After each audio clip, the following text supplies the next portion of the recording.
Chapter 886. Look for him. The person who turned off the power switch said with a gloomy face as he walked into the reference room. As his voice fell, the people who came in with him scattered, looking for Jiang Hai's traces.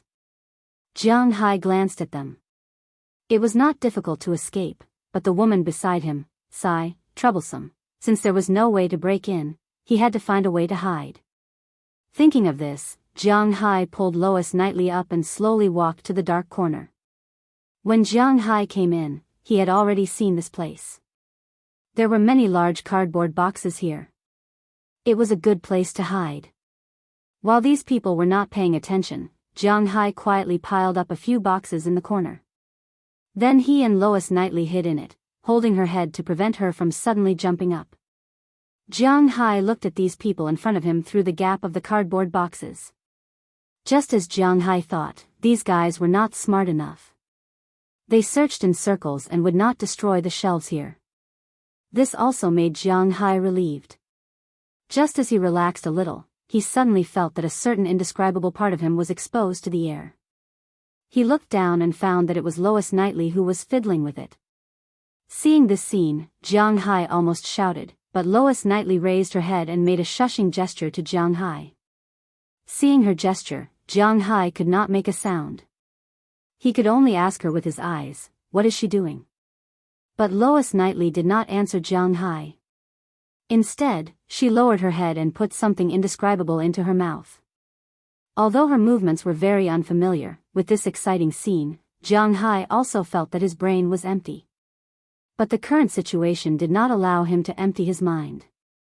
He could only endure the feeling from that side while observing the situation outside. No. After searching for about 5 minutes, a big man walked in front of the commander and said in a muffled voice. When the commander heard the big man's words, he pushed the big man away. His eagle-like eyes scanned the room, but he couldn't find Jiang Hai's whereabouts. "I know you're here, outsider. Let me introduce myself, I'm Doflamingo Campbell. I don't know why you're here, but for my own sake, for the sake of these people here, you're doomed to die. Come out now, I will give you a chance to become one of us. If I catch you, I will make you wish you were dead." Doflamingo Campbell shouted towards the reference room in front of him. Listening to his words, Jiang Hai could not help but curl his lips in disdain. This guy is really shameless. What's wrong with him? Why did he come here to be a lunatic instead of a normal person? Jiang Hai wasn't crazy to this extent. Seeing that no one answered him, Doflamingo Campbell shook his neck, waved his hand, and walked out of the reference room. His subordinates also followed him out. Seeing them leave, Jiang Hai also let out a sigh of relief. After confirming that they had left, Jiang Hai looked at Lois Knightley who was still working hard. "Hey, they've already left. What are you doing, hiss?" Looking at Lois Knightley, Jiang Hai whispered. However, after hearing Jiang Hai's words, Lois Knightley sped up. Jiang Hai felt the impact and stimulation just now. Unable to bear it, he relaxed his demands on himself. At this moment, Lois Knightley also stopped. After receiving all the gifts, she slowly raised her head and swallowed something.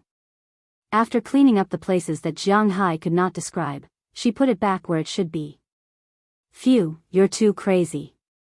How could you do that at this moment?" Looking at Lois Knightley in front of him, Jiang Hai complained. Hearing his words, Lois Knightley raised her head with a smile. "I have no choice. If I don't do this, I'm afraid that you won't treat me as your own." Hearing what Jiang Hai said, Lois Knightley said with a smile. Hearing her words, Jiang Hai smiled bitterly. "You're actually not crazy at all, are you?" Looking at Lois Knightley in front of him, Jiang Hai summarized her situation along the way. Although she looked a little crazy, Jiang Hai's sixth sense kept telling him that she was not crazy. That depends on what you think. Even a normal person who is locked up here will go crazy. Shrugging, Lois Knightley said briskly. She didn't care what Jiang Hai said about her. "What do you mean?" Hearing her words, Jiang Hai looked at her with some confusion. "The drugs here all have a nerve suppressive effect. In other words, it's quite harmful to the human brain. After people take it, they will forget the past. Not only memories, but even eating, sleeping, going to the toilet, and speaking will be forgotten. Those who have lived in the mental hospital for more than 10 years are basically in the same situation. There are also many such people here. They have forgotten language, forgotten themselves, no anger, no happiness, no sadness, no humanity. Looking at Jianghu, Lois Knightley gently tucked her hair behind her ear and said sadly, "Since you're not crazy, why did you come in?" Looking at Lois Knightley's clear eyes, Jianghu was very sure that she was really not crazy. But if she was not crazy, why did she come in? "Haven't you read my information? If I don't come in, I'll die. Compared to dying outside, it's better to come in and live for 10 more years, isn't it?" Looking at Jianghu, Lois Knightley said with a relaxed smile, "Let's talk about you." After hesitating for a moment, Jianghu originally didn't want to complicate matters, but it was fate that brought them together. Jianghu was too embarrassed to just leave when the time came. Under reasonable and legal circumstances, he was still willing to help this woman. "As you know, my name is Lois Knightley." Hearing Jianghu's words, Lois Knightley slowly spoke. After all, she had been receiving treatment for a year. During this time, she had forgotten a lot of things, such as the brands she used to endorse, the advertising slogans, and even what she used to do. She was a little vague, but how she came in, she always remembered. According to her, she used to have a boyfriend, and the two of them had a good relationship. But a rich second generation took a fancy to her. She had to say that this world was far more melodramatic than she imagined. The rich second generation took a fancy to her and wanted to sleep with her, but she didn't agree. And this rich second generation was a pervert. He only liked to play with willing women. If the woman didn't want to, he wouldn't give up. He would force the woman to be willing. So he caught her boyfriend and used him to threaten her. But who knew that her boyfriend had practiced before? After breaking the rope, he beat up the rich second generation and then took Lois Knightley to escape from the warehouse. But at the critical moment, the rich second generation's bodyguards appeared and shot Lois Knightley's boyfriend to death. Seeing her boyfriend die tragically, Lois Knightley was indeed a little crazy at that time. At this time, Lois Knightley had already run out of the abandoned warehouse, and her boyfriend used the last of his strength to close the door of the warehouse. Coincidentally, there were a few barrels of unused diesel near the door of the warehouse. Then her boyfriend ignited them with a lighter, and the whole warehouse burned. Her boyfriend's bones were not left, and the rich second generation also died tragically in the fire. When the police and the fire brigade came, only Lois Knightley was here. At that time, she was indeed a little crazy.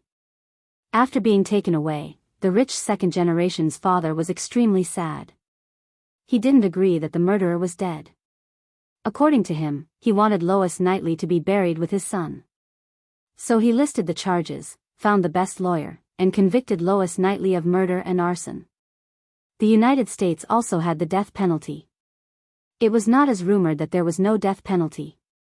The United States once abolished the death penalty in 1967, but then the crime rate was high. So in 1976, the United States restored the death penalty again. At present, 33 states in the United States had the death penalty. Just like the brother of the protagonist in the TV series Prison Break, he would be sentenced to death. But basically, the sentencing standard of the death penalty was very high. Only major crimes such as smuggling, kidnapping, bank robbery, rape, child molestation, and other major crimes, such as intentional murder, would be sentenced to death. But this was obviously not a problem for the rich. If they said that Lois Knightley had committed murder and arson, then she had committed murder and arson. This was the privilege of the rich in the United States. However, the police were not stupid. After they knew that they could not do anything to the rich businessman, they told Louisa Knightley to pretend to be crazy. That way, there might be a chance to reverse the case in the future. Otherwise, she could only die. So she began to pretend to be crazy. But after the rich businessman knew about this, he was very angry. He used the power at hand to get her here. He wanted her to suffer a fate worse than death. After listening to Lois Knightley's words, Jianghu was a little angry at first, but then he thought that he seemed to be at the level of this rich businessman, so he didn't say anything. But although he was at the same level, it didn't mean that he wouldn't stand up for Lois Knightley. This woman had suffered a lot. Since Jianghu wanted to hide, as long as he went out, Moses Adams would probably have something to do again. Chapter 887. Why do I feel a little hot? Just as Jianghu and Louisa Knightley were talking to each other, Louisa Knightley suddenly said with some doubts. Upon hearing her words, Jianghu was stunned.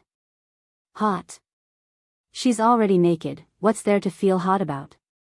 Just as Jianghu was about to scold her for being mischievous, Jianghu suddenly felt a little hot and there was a burnt smell.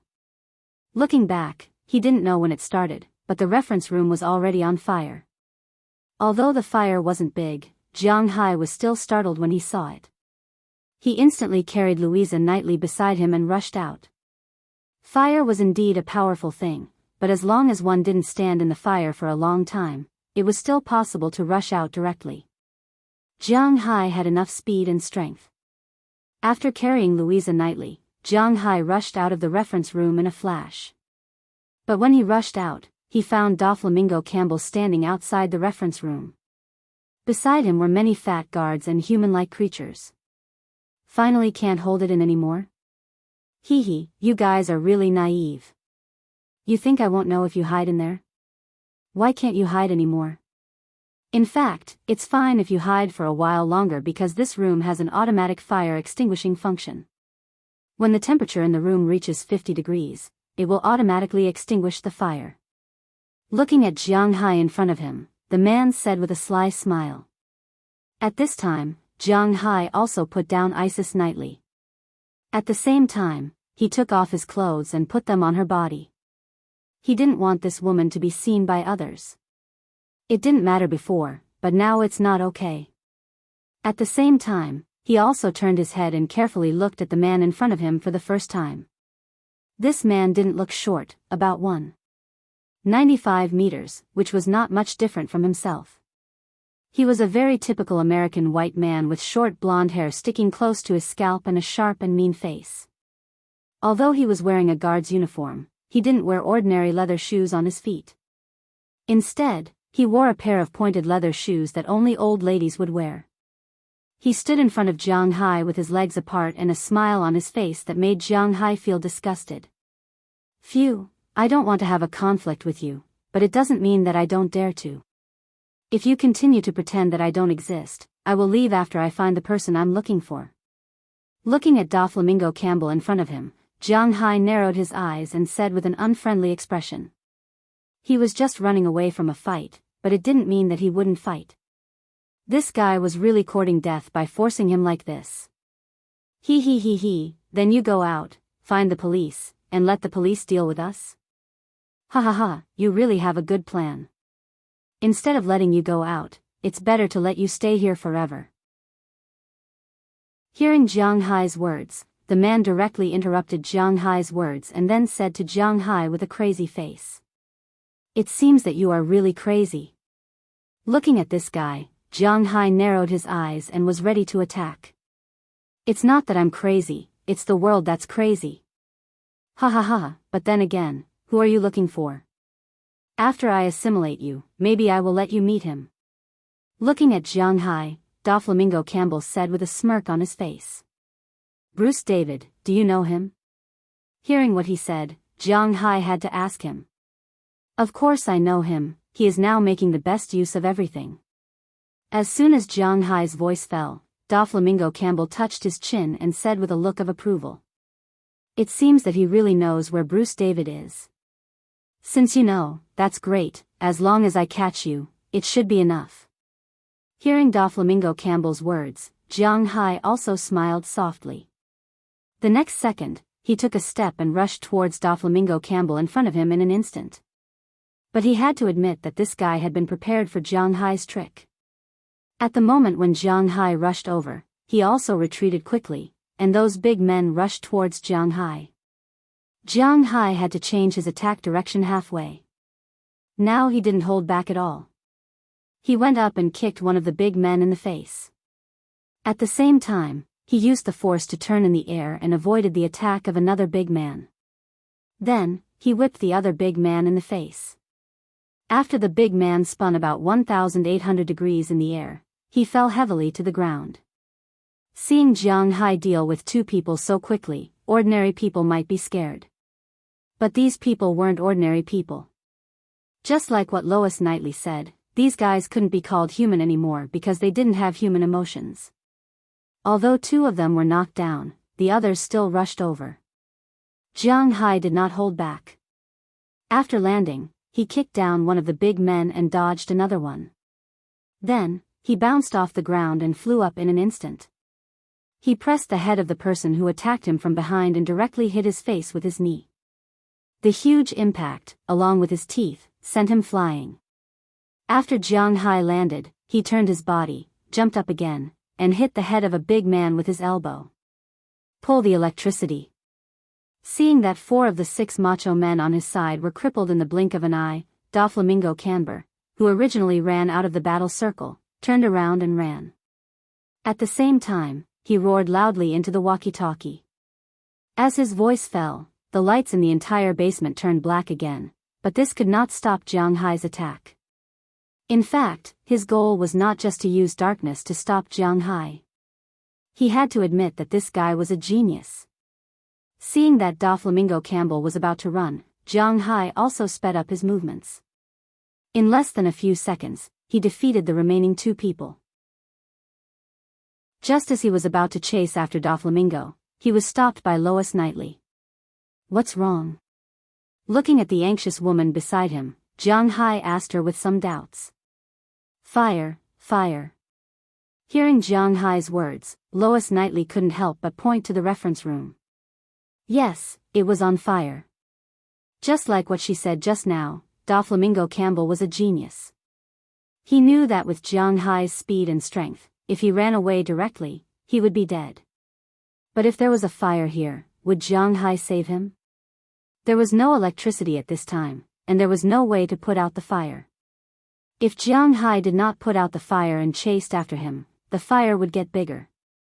This was the basement, and there was no passage leading to the first floor. The legendary passage leading to the outside must be locked now. If Jianghu did not put out the fire, he might be burned alive. Of course, he would die too, but he wanted to die together with Jianghu. This person did not know that Jianghu could climb out of the elevator. However, Jianghu did not want this place to catch fire after he climbed out. There was no signal now, and he would not be able to explain himself no matter how many mouths he had. Therefore, even if Jianghu did not want to, he had to save this fire. Damn it. After cursing, Jianghu saw the fire hose in the distance. After opening it, he took out the fire extinguisher from it. After unplugging the switch, Jianghu rushed into the reference room. The fire was extinguished for almost 3 minutes. In this time, who knows where the guy went? When there was only some fire ash left in the reference room, Jianghu also came out with the fire hose. This guy is really ruthless. This is troublesome. How do we catch this guy? Muttering in a low voice, Jianghu said helplessly. Doflamingo Campbell must have gone to the laboratory. He's been living there for the past few days. Hearing Jianghu's words, Lois Knightley also said seriously. Hearing what she said, Jianghu also decided to catch this guy first. Let's go to the laboratory. Jianghu waved his hand and took Lois Knightley to the laboratory. But before going, they also went to the power supply room. There were still 3 big men there, but the second leader, Patrick Charles, was not there. Jianghu did not hold back this time. He directly killed 1 and injured 2 of the 3 guys. After all of them had no combat power, he threw them out of the power supply room and restarted the power supply. Then, Lois Knightley led the way and rushed to the laboratory. The underground here was really big and troublesome. After running for about 5 minutes, Jianghu ran to an isolated area. This was the laboratory, but before going in, Jianghu put Lois Knightley down. He had been carrying her all the way. Otherwise, with her speed, she was really too slow. I don't know what dangers we will encounter after going in. Don't come in. Go to the elevator and wait for me. Looking at Lois Knightley, Jiang Hai said to her seriously. Hearing Jiang Hai's words, Lois Knightley also nodded seriously. She was not crazy. She knew that she would only be a burden to Jiang Hai here. Her job of guiding the way was over. She believed that Jiang Hai would come back to pick her up, so after watching Jiang Hai walk into the laboratory, she quickly ran to the elevator. Now she was an accomplice of Jiang Hai. If Jiang Hai won, it would be fine. If Jiang Hai lost, according to her estimation, she might appear in these guys' lunch tomorrow. This was not a joke, it was true. These crazy lunatics, you can't use reason, law, or humanity to restrain them because they don't have it at all. Chapter 888. Qi. With a sound, Jiang Hai walked towards the laboratory in front of him, and the door of the laboratory was opened. After opening it, what entered Jiang Hai's eyes was a pure white world. In Jiang Hai's eyes, almost the front part of the laboratory was completely white. The walls were white, the ground was white, the ceiling was white, even the tables and chairs in the room were white. The white light was swaying there, making it seem like the whole world was white. The only difference was the strong smell of blood in the room. Looking at the scene in front of him, Jiang Hai's vigilance reached the highest level. In his opinion, this should be the office of the laboratory because there were many desks here, almost 20 of them. It seemed that there were a lot of people in this laboratory before it was destroyed, but unfortunately, there was no one left. He slowly walked inside. After a few steps, he found that in the middle of 2 desks, there were a lot of broken limbs and a few heads, but in addition to these pieces, the main body had disappeared. Only dried blood was left on the ground. Jiang Hai frowned and slowly walked forward. After walking through the first area, Jiang Hai came to the second area. As Jiang Hai walked, the door opened again, allowing Jiang Hai to enter the second area. If the first area was the office area, then the second area should be the monitoring area. The second area was not big. It was about 100 square meters hall. In the middle of the hall, there was a hexagonal area. There were many chairs, one person facing one side, but at this time, there was nothing but a lot of blood. The computer was still on, and it was full of blood and other things. Jiang Hai glanced at the scene in front of him and unconsciously swallowed a mouthful of saliva. Although he was very sure that in this world, he was the only one who was different from the rest, but he still felt a little scared. Because the scene in front of him was similar to a scene in a movie. Jiang Hai was also very afraid that a zombie would suddenly appear and eat him. That would be embarrassing, although his consciousness told him that it was impossible. This monitoring room corresponded to 6 electronic sensors. In addition to the door of the laboratory that Jiang Hai just came in, there were 5 other doors. These 5 doors were respectively labeled as the observation room, the laboratory, the medicine room, the supply room, and the rest area. To be honest, Jiang Hai did not know where Doflamingo Campbell went, but it did not matter because he could check through the computer here. Don't forget, the computer here was also used for monitoring. Thinking of this, Jiang Hai walked to the hexagonal platform and was about to sit in front of the computer. Suddenly, Jiang Hai remembered Doflamingo Campbell's trick. He stopped and looked back. Sure enough, he found a needle on the chair here. It seemed that this guy was really strange.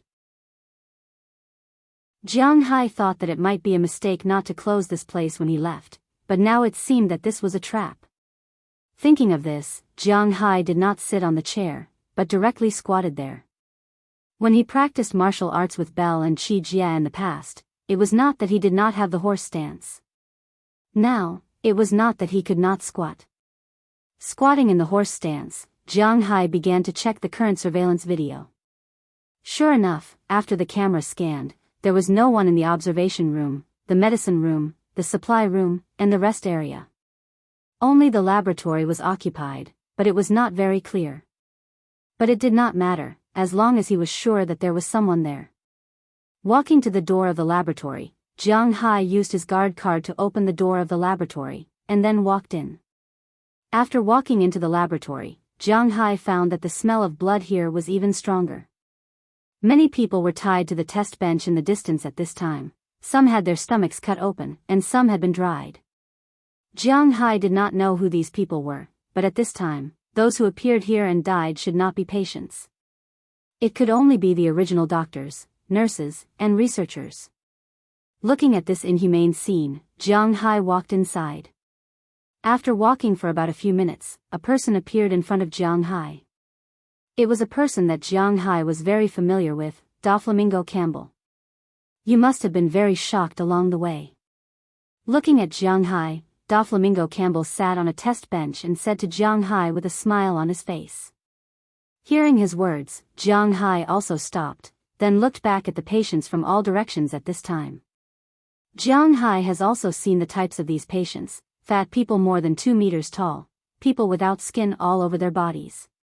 In an instant, Jiang Hai seemed to have fallen into the encirclement, but Jiang Hai did not care and looked at Doflamingo Campbell in front of him. But this is not shocking enough. For what they did to us, this is not enough. Aren't you curious about what experiments are done in the laboratory here? Looking at Jiang Hai's answer, Doflamingo Campbell shook his head and said to himself, I'm not interested in knowing. This time, Jiang Hai finally replied, but his words made Doflamingo Campbell curl his lips. Even if you're not interested, I have to tell you that this pharmaceutical company is actually a group of animals. They are experimenting on us. Looking at Jiang Hai in front of him, Doflamingo Campbell said angrily.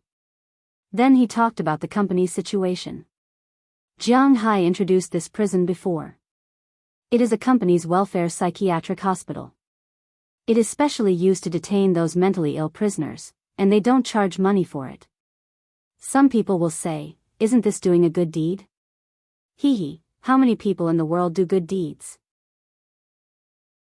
Of course, some of the philanthropists in the world are really doing charity. No, more than 80% of them have a purpose.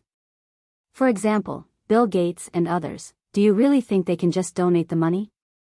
Donations are tax deductible. Some things are 1% tax deductible, and some things are 1% tax deductible.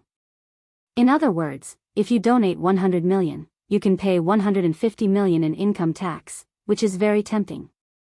Of course, this company is not strong enough to lose money and make money. The reason why they built a hospital here is mainly because they want to do experiments here. Of course, the California government also knows about this, but no one will speak for these patients who have committed murder, so the darkness here will continue.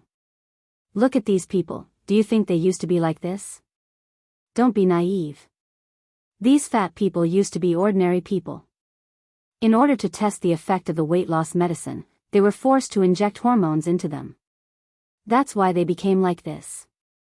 In order to prevent them from screaming during the experiment, they sewed their mouths shut. Those skinless people were made to test the medicine for skin diseases. Don't you think they should be killed? Looking at Jiang Hai, Doflamingo Campbell said while looking at Jiang Hai. He thinks that the people here deserve to die. After hearing his words, Jiang Hai glanced at the people around him, then blinked. What does this have to do with me?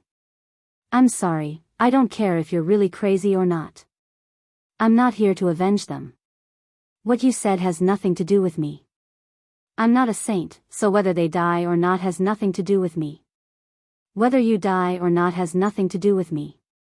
No matter how much trouble they cause, they can't bring trouble to a privileged class like me. There is darkness in this world, but I don't want to be a sun to dispel the darkness.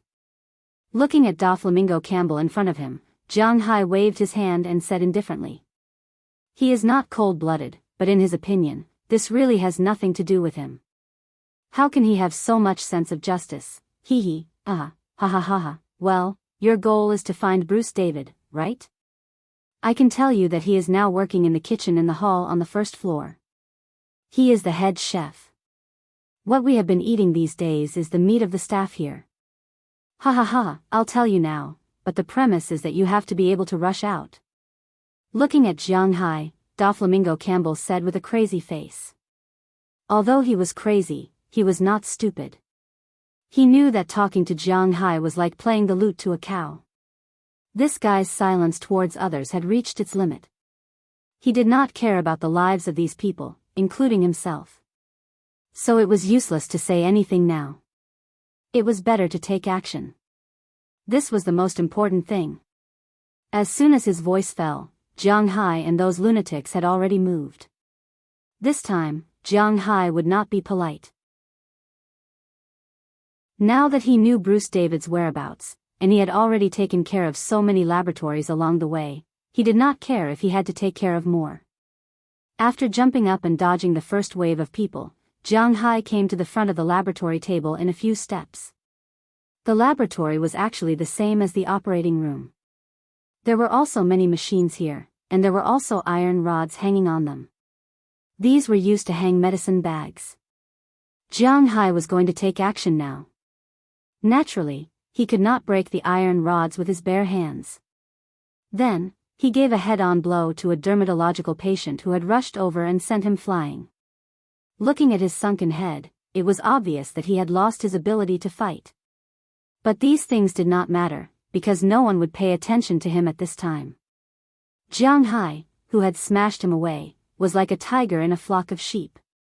He killed his way into the encirclement of these people. For a moment, people were really scattered in all directions. Chapter 889. Doflamingo Campbell knew that Jiang Hai was strong, but he didn't know that Jiang Hai was this strong. His physical fitness was 8 times the limit of an ordinary person's body. Plus, he had learned Bo Shou Jitsu before. If Jiang Hai was a rich man, he would be a killing machine on the battlefield. If he was placed on an ancient battlefield, he would be a match for 10,000 people. It could be said that even if Xiang Yu or Lu Bu were reborn, they would still be no match for Jiang Hai. This was the reality. At this time, in Jiang Hai's eyes, these experimental subjects were like clay chickens and pottery dogs. He could deal with them however he wanted. Under the scattering of the staff, half of the hands that surrounded him were instantly sent flying. In less than a minute, only a third of them were left standing. If this had happened to an ordinary person, they would have collapsed long ago. However, these people were crazy. There was no fear in their eyes. Therefore, even though they knew that Jiang Hai was strong, they still rushed forward and were beaten down by Jiang Hai. Doflamingo Campbell was also afraid when he saw how strong Jiang Hai was. He wanted to take advantage of the chaos to escape, but unfortunately, he was kicked back by Jiang Hai. If this guy went out now, who knew if he would cause more trouble for him? Jiang Hai didn't want any more accidents to happen. It was almost dawn. With this thought, Jiang Hai swung the stick even faster. In less than a minute, the remaining 1/3 of the test subjects followed in the footsteps of the people in front of them. They lay on the ground, unable to fight. Clang! Jiang Hai threw away the stick in his hand and looked at Doflamingo Campbell, who was still trying to crawl towards the door. He curled his lips and walked over. When Jiang Hai reached for him, the guy suddenly turned around and stabbed Jiang Hai with a needle in his hand. Jiang Hai didn't say anything and just kicked the guy's wrist. After breaking the guy's wrist, Jiang Hai pulled the guy's other hand and brought him to the test bench. Then, Jiang Hai directly pressed him there. Jiang Hai didn't say anything and just kicked the guy's wrist. "Kill me, kill me, kill me." Doflamingo Campbell kept shouting as he looked at Jiang Hai. However, Jiang Hai looked at him and didn't do anything. Instead, he patted his face. "I won't kill you. If I kill you, how will I explain what happened here? I have evidence here. I want to clear my name, so you just stay here and wait for the police to come." After Jiang Hai finished speaking, he tied all the belts on the test bench on Doflamingo Campbell's body. After he couldn't move at all, Jiang Hai walked straight out of the room. Ignoring Doflamingo Campbell's roar behind him, Jiang Hai breathed a sigh of relief. The problem here was finally solved. Next, he had to deal with Bruce David. After leaving the laboratory, Jiang Hai walked to the elevator. When he arrived at the elevator, he found that Lois Knightley was already there waiting for him. Jianghu saw that she didn't say much. After entering the elevator again, he went to the first floor. Perhaps because of the stop just now, there weren't many mental patients on the first floor, and they weren't aggressive. They were all pretending to be doctors and nurses. Moreover, with Lois Knightley, an acquaintance, leading the way, no one came to trouble Jianghu. The two soon arrived at the dining room, but there was no one in the dining room at this time. After Jianghu and Lois Knightley passed through the dining room, they entered the kitchen. But as soon as they entered, Jianghu felt his stomach churning. Fortunately, he didn't eat lunch or dinner, or he would have vomited when he came in. The entire kitchen was now covered in blood. In the corner of the kitchen, there were many heads. These people's heads were obviously cut off not long ago. They all died with their eyes wide open with disbelief and disbelief. Their severed limbs were placed in the kitchen at this time.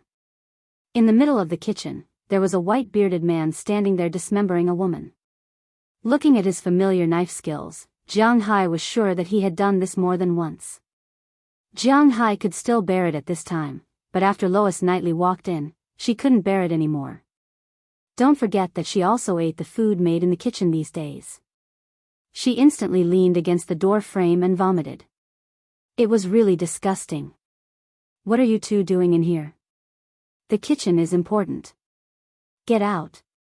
Hearing Lois Knightley vomiting, the bearded man also raised his head. When he saw the white coat on Lois Knightley, he frowned and scolded loudly. You're Bruce David? Looking at the person in front of him, he looked very similar to the photo in the information Jianghu found, so he couldn't help but ask him. Hearing Jianghu's words, the man also raised his head. You're looking for me? Looking at Jianghu, Bruce David asked with some doubts. Hearing that he was Bruce David, Jianghu nodded, then took a few steps forward, kicked the man's knife away, and knocked him to the ground with a punch. In this situation, Jianghu couldn't ask him anything, so he pulled him out. After coming to the restaurant, Jianghu also closed the kitchen door. After there was no blood, no severed limbs, and no severed heads in front of him, Jianghu calmed down a little. He asked Lois Knightley to guard outside. Jianghu went to the sink next to the table and got a glass of water. This was originally for the staff to wash their hands after eating. Jianghu walked to Bruce David and poured the water on his head. The man woke up with a splash of water. What are you doing, you bastard? I'm going to eat you. As soon as he opened his eyes, Bruce David screamed loudly, but unfortunately, Jianghu didn't give him the opportunity to do so. He directly stepped on Bruce's mouth, kicking him so hard that he almost couldn't breathe. His face turned purple from suffocation. What are you doing? I'm just a chef. Although Bruce David used to be a soldier, after so many years of life, he had already worn away his military instincts. Now that he saw that Jianghu wasn't so easy to talk to, and he might not be able to beat him, he decisively admitted defeat and said helplessly to Jianghu. I have a question to ask you. As long as you answer it properly, I will let you go. Looking at Bruce David in front of him, Jianghu took a deep breath, and then said to him seriously. Hearing that Jianghu just has a question to ask him, Bruce David nodded immediately, indicating that he understood. Looking at his cowardice, it saved Jianghu a lot of trouble. Let me ask you, where did you see this badge? And the story of this thing, tell me from the beginning. Seeing that he was so cooperative, Jianghu didn't say much. He directly took out a piece of paper from his pocket, then pointed to the dragon-shaped badge on it and asked. This thing, how do you have this thing? Looking at this piece of paper, a trace of panic flashed in Bruce David's eyes, then he asked Jianghu in a low voice. In his opinion, this thing is really not simple. You have already published it, how do I know? Don't talk nonsense, just tell me. After glaring at Bruce David, Jianghu said to him. Hearing Jianghu's roar, Bruce David also raised his hand and then began to speak. The story starts in 1938. At that time, a German scientific research ship went to the South Pole, but at that time, no one cared. After all, the powerful countries would go to the South Pole for scientific research at that time.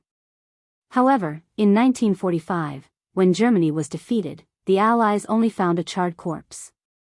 At the same time, they discovered that many people in Germany had disappeared. No one knew if they died in the war, but the leader at the time, the Americans, felt that something was wrong. So in 1946, they went to the South Pole, nominally for scientific research, but in fact, they went to the South Pole to find the secret base of the Germans. After they went there, 3 of them died, and they didn't understand the scientific research, so they came back. Bruce David was on the ship at that time, but he was not an official crew member. After all, he was 18 years old, and that was 70 years ago. Now, he is 88 years old. In fact, Bruce David was only 5 years old. The reason why he went there was because his father was one of the commanders at that time.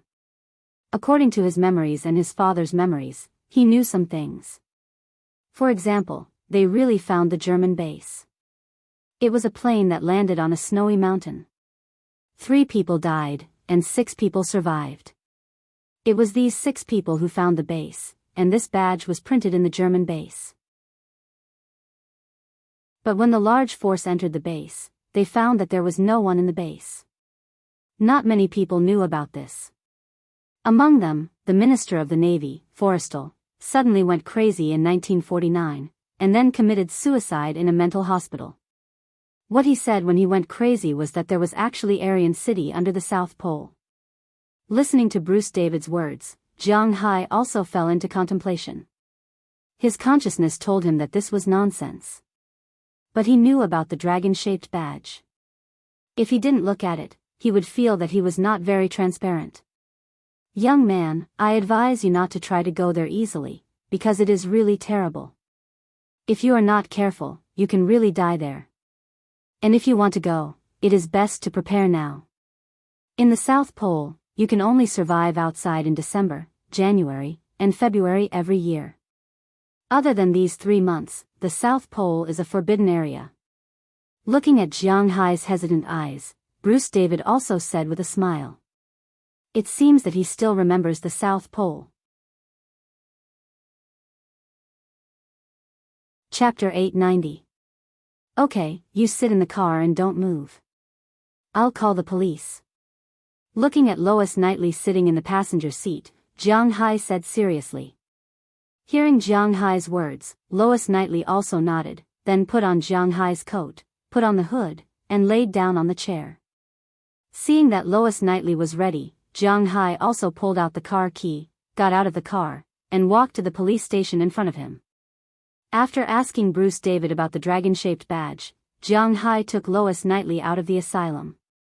After getting into his car, Jianghu rushed down the mountain.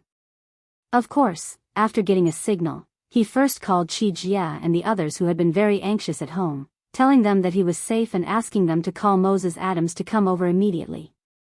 Also, it was estimated that their plan to enter the mountain would have to be pushed back a little because this was not a small matter. Then he drove directly to the town not far away. Outside the town's police station, Jianghu also parked the car. After talking to Lois Knightley, he walked into the police station. Hello, what's the matter? Seeing Jianghu walk into the police station, the police officer on duty at night also sat up and looked at Jianghu with some doubts. It was almost 5:00 at this time, which meant that the sky was already bright. Jianghu had seen the sun at 4:00 in Los Angeles, but this police officer was quite sleepy. There were only more than 500 people in this town, and no one would come to the police station at night. At least this was the first time he encountered it when he was on duty. Hello, my name is Jianghu. I have a manor in Winthrop. You should be able to find information about me on the internet. What I'm going to say next, you have to immediately report to the state police.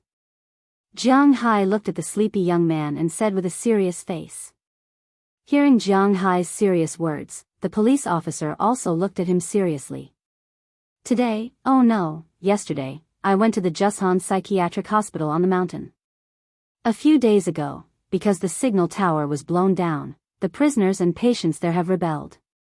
They killed all the guards, doctors, and nurses and disguised themselves as these people. At the same time, they killed the guards, doctors, and nurses. And these days, they have been eating these people. It was not easy for me to escape. Here is the evidence, hurry up and call your boss. Looking at the policeman in front of him, Jiang Hai said with a serious face. After hearing Jiang Hai's words, the police officer here was completely stunned. The news of lunatics attacking the mental hospital and eating people made him a little overwhelmed. It wasn't until Jiang Hai looked at him in a daze and knocked on the table in front of him that he finally reacted. Then he immediately picked up the phone and called the police chief of this town. The police chief, who was still asleep, was also shocked after hearing this news. He immediately called the state police. This is really big news. After Jiang Hai called the police, he went to the police station to sit and wait for the officials to arrive. In less than half an hour, all the police in the town were in place, and then 20 people went to seal the mountain. Then more than an hour later, the police in the city arrived. This time there were more than 100 people, and there was also an armed police force. Well, Jiang Hai didn't know what the American armed police were called, but the armed police in his home were the Maritime Patrol Team. After watching the video provided by Jiang Hai, the head of the armed police was also very surprised. Such an ugly thing naturally had to be covered up as soon as possible, so he also told Jiang Hai, hoping that he wouldn't easily reveal it to the media. But he also understood that such a big thing couldn't be covered up purely by covering it up. He could only hope that this matter would be solved within the police force. Jiang Hai didn't care about this, anyway. He didn't expect the exposure bonus to make money.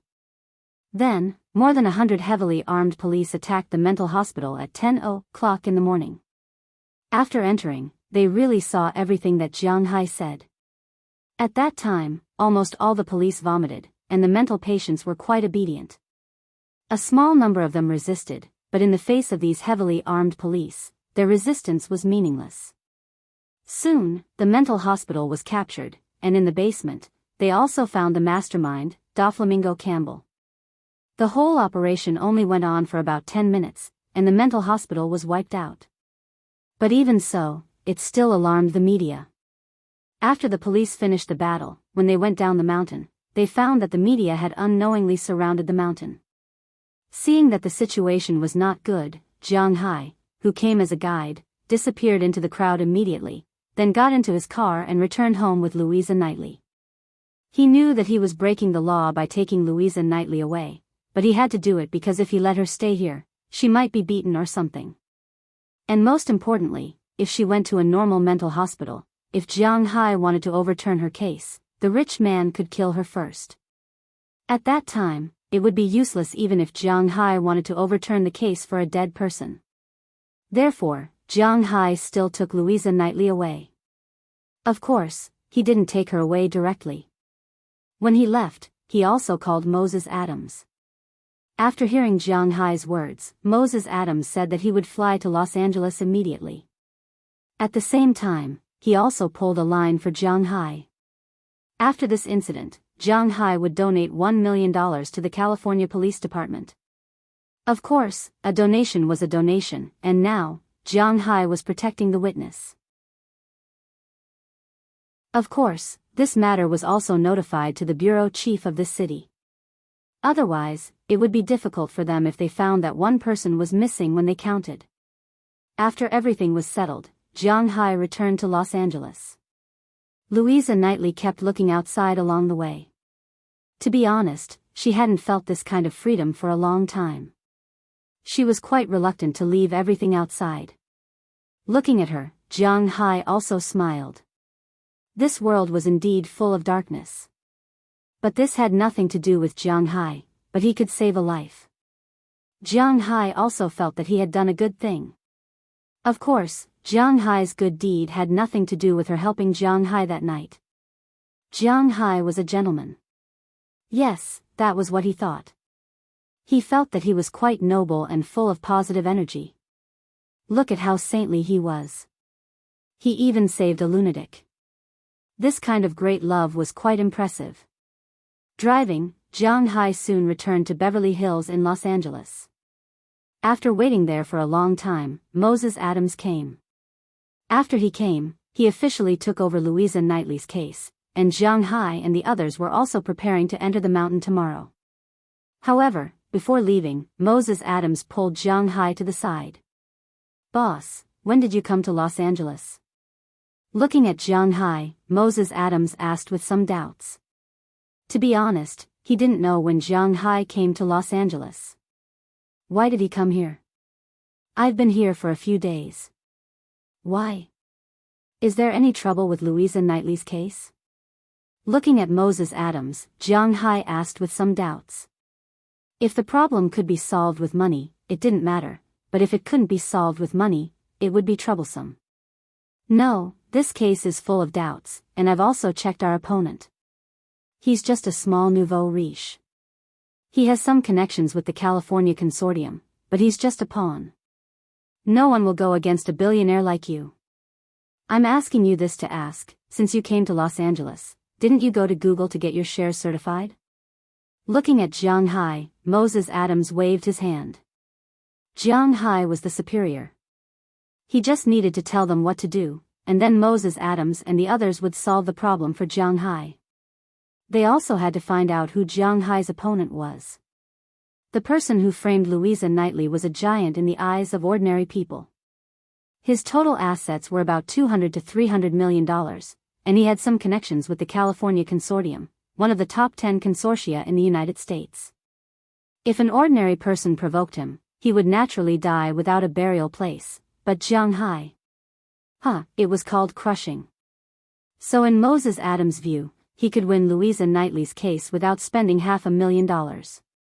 He was so confident because his connections at this time were no longer comparable to a guy with only $100 or $200 million, even if this was the opponent's home ground.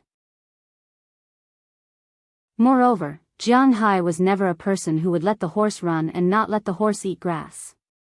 For this case, he had spent $1 million to ensure that Louisa Knightley would not be caught. Now, the money he gave Moses Adams was $2 million. That was to say, if it was settled within $2 million, the rest would be his. How much could be saved was up to Moses Adams' ability. What Moses Adams cared about was Jianghu's social status. Certified equity? Hearing Moses Adams' words, Jianghu touched his chin. This was also a problem. "Wait for me to come back. My matters here are more urgent." After thinking for a while, Jianghu said to Moses Adams. His matters here were indeed more urgent. After he finished visiting the Native American territory, he would go to Silicon Valley for certification when he came back. At that time, Moses Adams would probably be almost done with Louisa Knightley's matter. Of course, it was not as easy to fight a company as one imagined, but it was not so difficult with money to pave the way. Chapter 891. The following is a piece of news. Yesterday, a source said that a horrifying incident happened in California's largest psychiatric welfare center, Jianghu Psychiatric Hospital. Yeah, Tony, after I heard about this incident, I didn't dare to close my eyes at night. Oh my God, it's really a tragedy. Millie, I think so too. It said that on the night of XX, the signal tower of Jianghu Mental Hospital was blown down by the wind. Then, the patients in the mental hospital started what they called an uprising. The top criminal is called Doflamingo Campbell. He used his knowledge of chemistry to easily concoct a powerful tranquilizer and carried out the crime in the hospital. When the police received the news, all the guards, doctors, and nurses in the hospital were killed. However, after the patients took over the hospital, they didn't leave. Instead, they pretended to be guards, doctors, and nurses. When the police attacked Jianghu, they were still acting. Maybe in their eyes, they were the guards and medical staff here. Below are some images from the scene. Looking at a certain image flashing by on the TV, a young man with a target on his face grabbed the gun next to him and fired wildly. The sound of gunshots lasted for 15 times before disappearing, but the young man still kept pulling the trigger. Looking at the young man's appearance, the others in the room laughed, because this is not the first time the young man went crazy.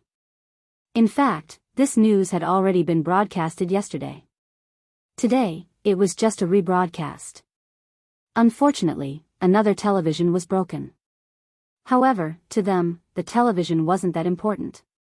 Okay, calm down, you will have a chance to take revenge. At this time, a man wearing a cowboy hat walked gently to his side, patted him on the shoulder, then said to him with a smile. Do I really have a chance? Hearing this man's words, the young man sat back on the sofa decadently and said with a bitter smile. Hearing his words, the man wearing a cowboy hat smiled and patted him on the head. If you believe that you can take revenge, then even if the chance is small, you still have a chance. If you don't believe that you can take revenge, then even if he is standing in front of you, you have no chance. Hearing the cowboy hat's words, the young man took a deep breath and nodded seriously. His fighting spirit returned to him. I've received news that Jianghu and the others have already left Beverly Hills. They're heading toward Nevada, but their destination is a little off. I don't know if they're going to Yosemite National Park or Death Valley National Park. At this moment, a man who had been sitting in the corner stood up and said with a serious face. Look, isn't the opportunity here now? Hearing the man's words, the man in the cowboy hat chuckled. His face flashed with a vicious expression. Everyone here had a grudge against Jianghu, including himself. Get ready. We're leaving in 5 minutes. After looking at the time, the man in the cowboy hat said seriously, then left the room first. The other people in the room also checked their equipment, guns, and ammunition at this time. 5 minutes later, 4 off-road vehicles drove out of this slum and sped in the direction where Jianghu and the others left. At this time, Jianghu didn't notice that in the sky not far behind him, a drone was flying there. If he knew, he would probably regret not bringing Chirpy. With Chirpy, the king of the sky, even a hairless drone would not be its opponent. But at this time, Jianghu didn't know this. He just sat in the car, listening to music while driving. Sitting next to him was Qi Jia, while little Huang and Xiao Bai were sitting in the back seat, looking at the scenery outside. From time to time, they stretched their heads out of the window and blew their tongues and mouths with the wind, blowing out a lot of saliva. In the middle of them, Wallace Shelley was holding a military GPS positioning system, studying the specific location. About 10 meters behind him, there was a car similar to Jianghu's car. Sitting in it were Azalina, Alfred Sala, Valentina Baralikia, Biliak, and Rayla Carter. The 5 women were also fully armed as they sat there, chewing gum, driving a car, or studying some gadgets. But don't underestimate these gadgets. In their hands, these gadgets could be used to kill people. Boss, the location has basically been determined. We have to pass through Yosemite National Park and enter the border between California and Nevada. There is a gobi there, behind is the Sierra Nevada forest, and ahead is the Nevada desert. I have to admit that we are lucky. Sitting in the car, Wallace Shelley looked at the GPS and said to Jianghu with a smile. Hearing her words, Jianghu also chuckled. Those Americans are really too much. How can there be gold in that place where even birds don't shit? Hearing Wallace Shelley's words, Qi Jia also said with a face full of dissatisfaction. In her opinion, it's impossible for that place to have gold. Hey, don't say that. Although that place is not particularly rich in gold, the amount of gold produced is not small, but the output is a bit low, otherwise, it wouldn't be abandoned now. Hearing Qi Jia's words, Wallace Shelley also said with a smile. That area did produce gold in the past. But now everyone knows that the golden dream of California was actually deliberately promoted by the authorities. They wanted to develop the Western region, but it's impossible to develop the Western region just by relying on enthusiasm and so on. The development of the Western region is beneficial to the country and the people, but the people should say, what the F***ck is this? Well, they will be criticized for not having positive energy again. But this was the truth. People nowadays were so snobbish and greedy. They could work, endure hardships, and be tired, but they had to get a certain return.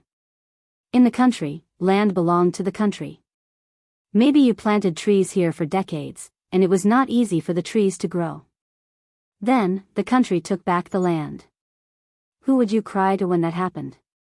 As for the development of the western region in the United States, although the land in the United States basically belongs to whoever opened it, the central and eastern regions also had the same rule. Why would people go to the western region to develop? It's not worth it at all. Therefore, the American government began to spread the word that those who discovered gold mines and oil fields in the West had become rich overnight. Oil in Texas and gold in California, these two states developed in this way. But now you see, Texas is indeed still relying on oil, but mainly on animal husbandry, and California is relying on tourism. But you have to admit that the American government's policy was right. Moreover, they were not fooling these people. These people came to mine, and many of them found gold. This is not fake, it's just a matter of how much gold there is. The amount of gold stored in California may be ordinary for a country, but for an individual, it's definitely a huge amount of wealth. It's not like no one has ever mined gold before, so it's mainly dependent on one's own fate. It's similar to winning the lottery. Jianghu and the others drove quickly on the highway. At noon, they arrived in front of Yosemite National Park. Logically speaking, entering the park naturally requires a car search, but Jianghu specially made a note to avoid a car search. To be honest, Yosemite National Park is really small, only 1,100 square kilometers, and there are very few things in the park. Compared to the distant Death Valley, there is nothing here except for some green plants. The only thing worth seeing here is the subtropical coniferous forest. In Death Valley, other than a bare area, there are also saline alkali lands, sand dunes, volcanic craters, canyons, snowy mountains, and so on. So even in the tourist brochures, the recommended time to visit here is only 1 day, but Death Valley has 4 days. What kind of place is this in the eyes of the lazy Americans? This is a place to have a picnic. As for going to Nevada or the Sierra Nevada, don't be ridiculous. For Americans, there is nothing fun there. The Gobi Desert is really like what Jia said, a place where even birds don't shit. Describing it as a barren place is a bit unfair. In the Gobi Desert in the northwest of the country, there are some buildings piled up with stones from time to time, but there is nothing here. After confirming the note, Jianghu and the others were able to enter the park without a car search. Then, they also took a break at the entrance of the park and bought some food. Of course, there is also a lot of food in their backpacks. Compressed biscuits, beef jerky, sausages, self-heating spaghetti, and so on, but those things are to be eaten after entering the mountain. Jianghu doesn't want to eat these now. After buying a bunch of hamburgers, hot dogs, corn cakes, and pizza at the entrance, Jianghu and the others rushed towards the interior of Yosemite National Park. On the other side, the people who had been using drones to determine Jianghu's itinerary also arrived in front of the park after an hour, but they don't have a note to enter, so they can only take a detour from a distance.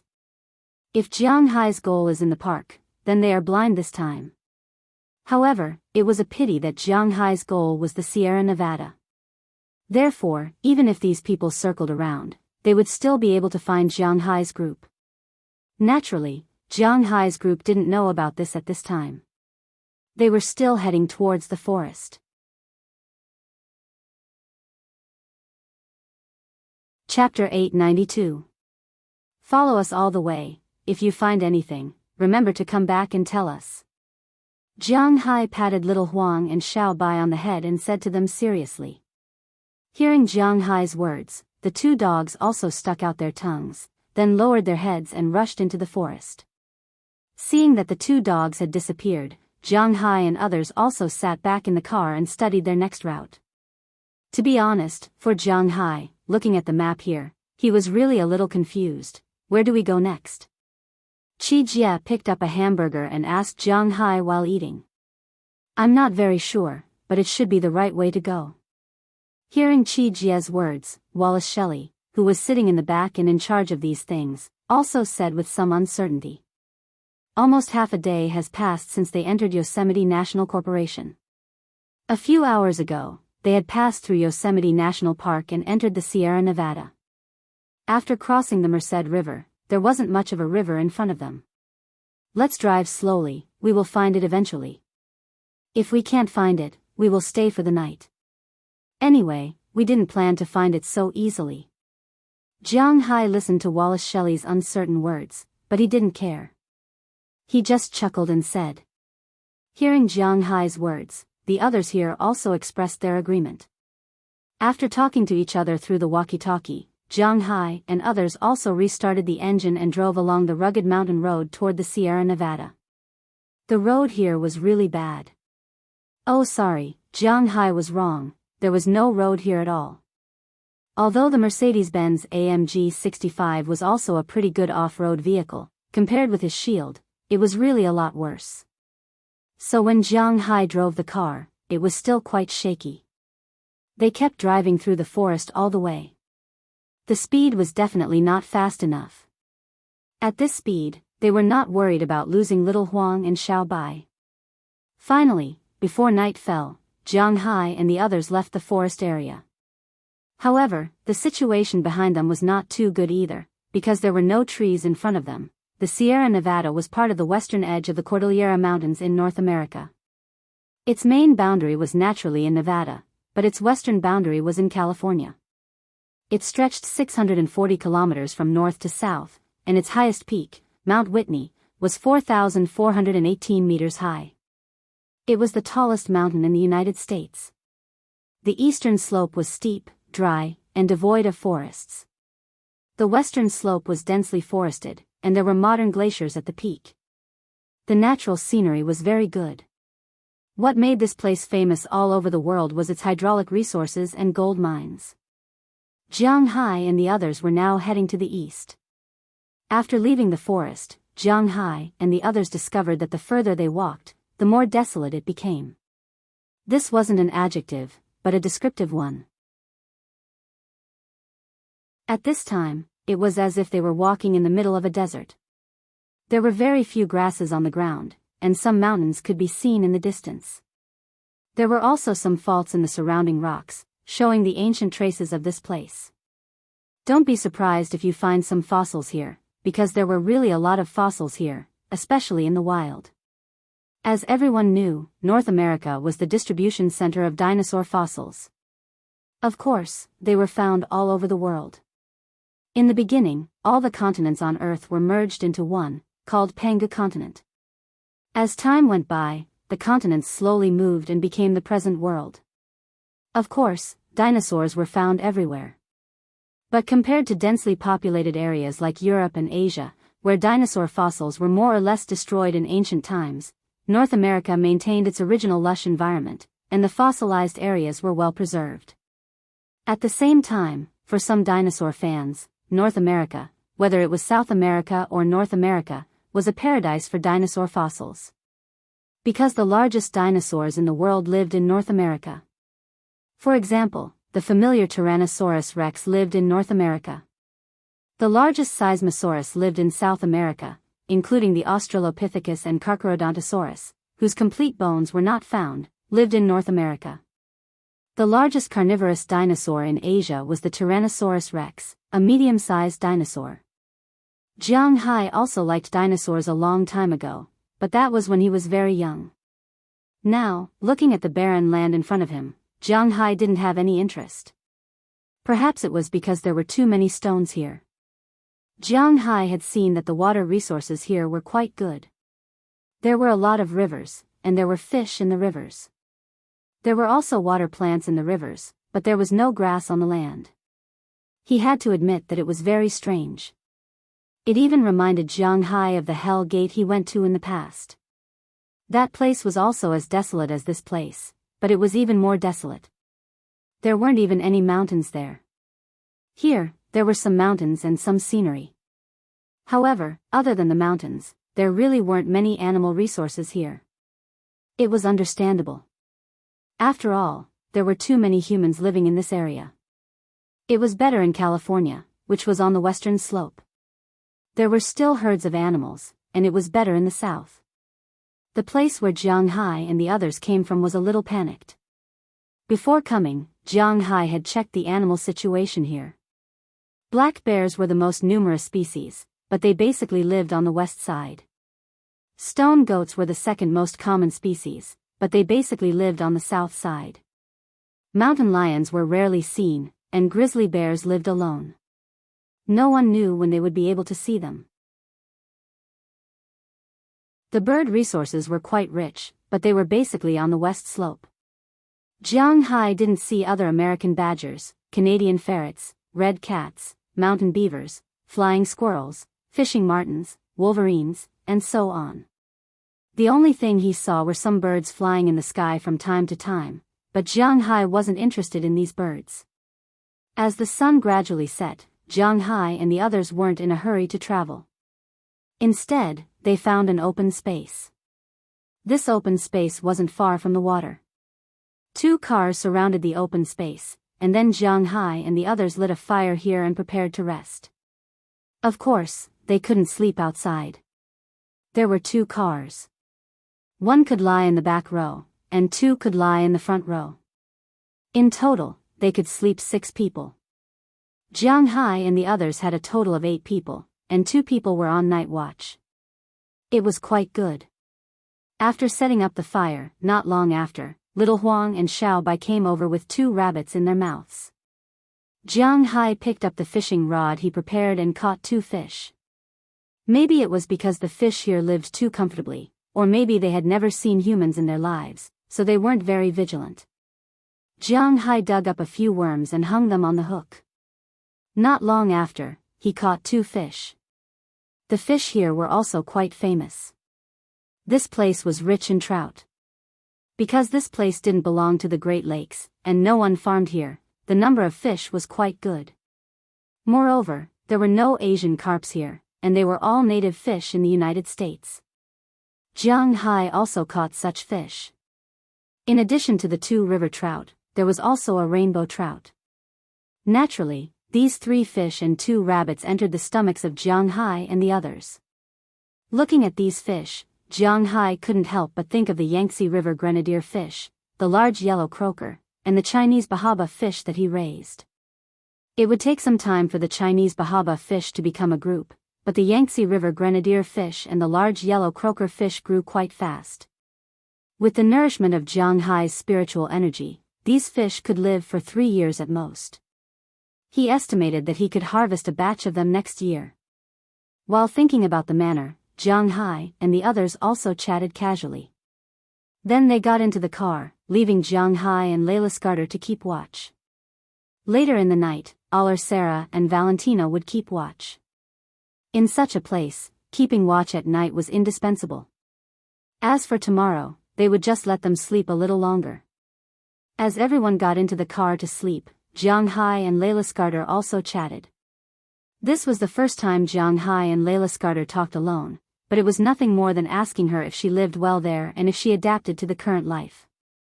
After all, something indescribable had happened between the 2 of them. So if they wanted to communicate, it wouldn't be awkward, and it wouldn't seem like they were trying to find something to talk about. Of course, in this cold wilderness, the 2 didn't do anything like using the sky as a blanket and the ground as a bed. Jianghu wasn't in a hurry, but they got together to warm themselves by the fire, chatting, and looking at the stars in the sky. Perhaps this was an unforgettable night for Layla Scarter. While they were chatting there, a drone was parked on a mountain in the distance. Through the drone's image, the group of people still hiding in the forest at this time also locked onto Jianghu's position. Relax. Relax, he's right there. He can't run away. If you go out now, you might not be able to kill him. After all, this is an open space, and his car seems to be better than ours. When he finds the location, not only can we block him inside and kill him, we can even make a fortune. You can go back and revive your father's casino, and you can also take revenge. Seeing Jianghu on the screen, the young man sitting in the front passenger seat clenched his hand unconsciously, but at this moment, someone patted him on the shoulder. He looked back and found that it was the man wearing the cowboy hat. He looked at the young man and said with a smile. Hearing what he said, the young man was relieved. He knew that the cowboy hat was right. Now was not the time for revenge. Not only did they want to kill Jianghu, but they also wanted to kill 2 birds with 1 stone. They lay in the car for a night. They were trackers, so they didn't dare to turn on the headlights or the ignition.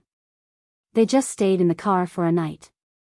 The next day, after Jianghu and the others got back on the road, they dared to start the engine and follow Jianghu from afar.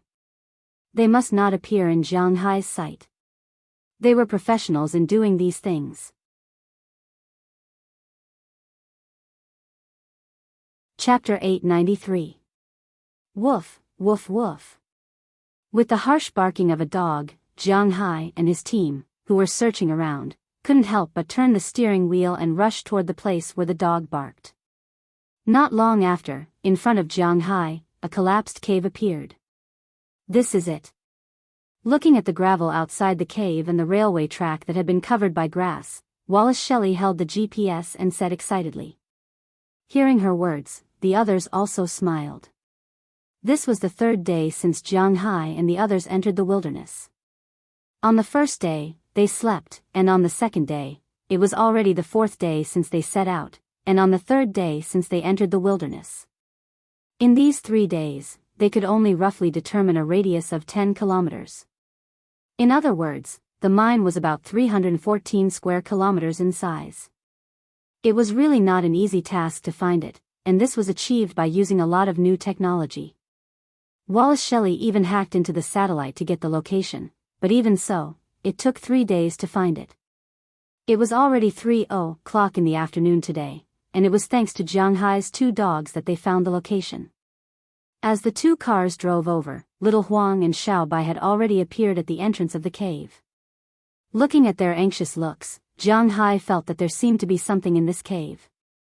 After gesturing to everyone got out of the car with their weapons. Jianghu went to the front of the cave and looked inside. Jianghu couldn't help but stare. This was because what appeared here was a bear. However, it wasn't a big bear, but a small one. It looked like it was less than a year old, because of its fluffy appearance. It was quite cute. Jianghu used to read novels about farming at home. In those novels, the protagonists would raise a bear. However, Jianghu didn't want to raise a bear. So after seeing this little bear, his first thought was whether it was enough to eat. This is a North American grizzly bear, a protected animal, and it is still a cub. Accumulate some virtue. But unfortunately, Qi Jie seemed to see Jianghu's thoughts. After rolling her eyes at him, she walked to the front of the cave and looked at the little bear and said, "The North American grizzly bear is actually a kind of brown bear, but its hair is gray and it doesn't look so cute. The number of bears in the Sierra Nevada is not particularly small, second only to the number of black bears, but this is only the official statement." Jianghu only saw this one along the way. Hearing her words, Jianghu felt that he can't eat this bear meat. I don't know why this little guy appeared here. Such a big guy should be guarded by a mother bear. Looking at the little bear, Qi hesitated and said, but just after she finished speaking, a bear's roar came from the distance. Hearing the roar of the bear, Jianghu and the others also glanced back and found that not far away, there was an adult grizzly bear roaring there.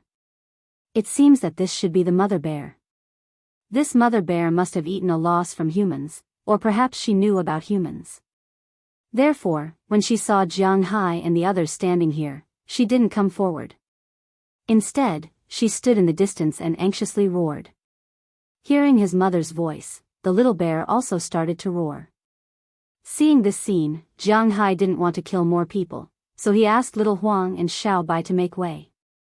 Seeing that there was a path, the little bear in the cave hesitated for a moment and quickly ran out. Seeing that Jianghu didn't stop it, it easily ran to the mother bear in the distance. Seeing that the child was fine, the mother bear over there also glanced at Jianghu and the others, then quickly left with the little bear. They knew that Jianghu and the others were kind enough to let them live.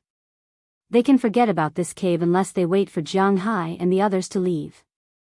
Seeing the 2 grizzly bears leave, Jianghu and the others also put down their guns.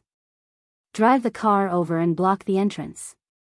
You guys stay here first, I will go down with Biliak and Leilis to take a look. Seeing that the 2 bears had left, Jianghu looked at the people around him and said. Hearing Jianghu's words, the women also nodded. Wallace Shelley and Chi Jie got into the car in the distance and drove it over, blocking the entrance of the cave. Jianghu and the others took their weapons, headlights, and some other things and walked into the cave. The cave was not very deep. They walked about 5 or 6 meters to the end. At the end, there was a pile of gravel. At this time, it was Jianghu's turn to work.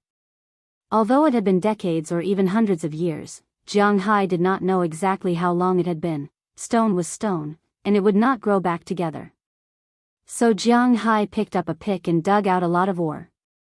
After digging out the stone, Jianghu saw a hole that was probably big enough for a person to pass through, but at this time, the hole had been sealed with wooden boards. Looking inside, there was nothing but darkness. After Jianghu took a look, he directly tore down the wooden boards violently. Then he took out a light stick, polished it, and threw it in. As the light stick lit up, Jianghu also saw the situation inside the cave. This was indeed an abandoned mine. As the light stick lit up, there were many insects on the ground and walls. They all ran towards the dark place immediately. Jianghu took a look and saw that there were spider webs hanging on the side. It was similar to the ones seen in movies, but there were more insects. It was difficult for other things to crawl into the cracks of these stones, but it was not difficult for insects. Jianghu glanced at the insects inside and gave Leilise behind him a look. You don't know if these insects are poisonous or not. In the wild, the most deadly creatures are often not those lions, tigers, and the like, because people will be on guard against these things. Poisonous insects, poisonous snakes, and other things are the real deadly existences. With Jianghu's money order, Leilise also walked to the front of the cave. She took out a cylindrical gun behind her and stuffed a small ball into it. After the ball was shot out, it exploded about 20 meters in front of Jianghu and the others. In an instant, a thick yellow powder appeared in this small passage. Jianghu and the others had already put on their masks. They are not shooting a movie now, why do they have to care about their appearance? Safety is definitely the most important thing. As the powder floated, these insects also ran out of the cave crazily, but unfortunately, they couldn't run away. Jianghu had already lit a new light stick and threw it at the entrance of the cave. The flame burned all the insects that wanted to come out. The yellow powder was the insect repellent. Although it was somewhat against nature, for the sake of their lives, they had to do it. The fire lasted for about a few minutes, and the insects were basically gone. Jianghu was the first to step into the passage. He turned on his headlamp and the stun baton tied to his scar gun. The two lights swayed, and he walked in with the gun. He had to be careful. This was the most important thing. After walking for about 20 meters, Jianghu came to the end of the passage. Then, there was a huge hall. Jianghu used the light to shake it, but didn't find anything inside. So he waved his hand.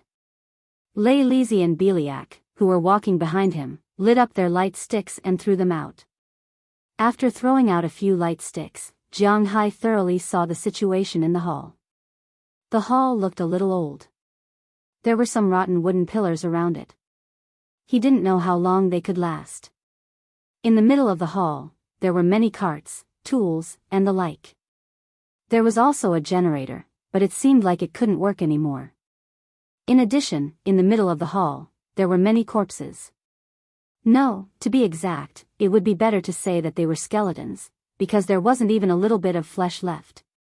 The torn clothes on their bodies, the fallen work around them, and the iron pickaxes stuck in their mouths told everyone that these people were probably killed. Looking at their clothes, these people should be the American supervisors who were killed. Under the light of the fire, the insects in the room were also shocked. Jianghu saw with his own eyes a large centipede about 30 centimeters long crawl out from the eye socket of a dead man. It turned around and hid somewhere. One more time. Seeing that there were so many insects, Jianghu didn't want to go down, so he said to Leilise. Then Leilise shot another insect repellent bullet. Then Jianghu ignited the flame and threw it at the entrance of the passage. Before long, the insects inside the passage were almost all gone. Then Jianghu continued to push forward. After passing through the hall, there was another passage. However, this passage wasn't as short as the previous one, it was small and short. The previous passage was mainly used to prevent people from sneaking in. Because of this, only one person could pass through at a time. But this passage was the one that led to the mine. Looking at the situation in front of him, Jianghu took a deep breath and then slowly walked into the mine. Following Jianghu, Lei Lizi was responsible for preparing things, and Biliak was responsible for looking behind. They slowly walked down step by step. At this time, on the distant plain, four off-road vehicles were madly driving towards Jianghu's direction. Something's wrong. Azalina, who was in charge of commanding this side, saw these SUVs rushing madly towards them. She immediately felt that something was wrong. She immediately ordered everyone to retreat into the cave. Azalina and Ailsara ran to the car, pulled out the car key, and picked up the weapons and food that they had already packed in their bags. After that, they retreated into the cave.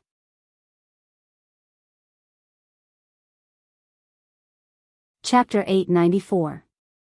The car in front, stop. Looking at the cars rushing over, Azalina also shouted loudly, but unfortunately, the people in these cars had no intention of stopping.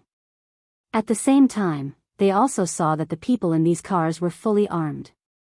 Bang! With Azalina's first shot, Alfred, Valentina, and Shirley pulled the triggers immediately. Although Qi Jia was a little scared, she also took out her Glock 18 for self-defense and fired at them. Unfortunately, these people's cars were also bulletproof, so the bullets were useless. Seeing this scene, Azalina was not in a hurry. While retreating into the cave, she took out a disc from her backpack.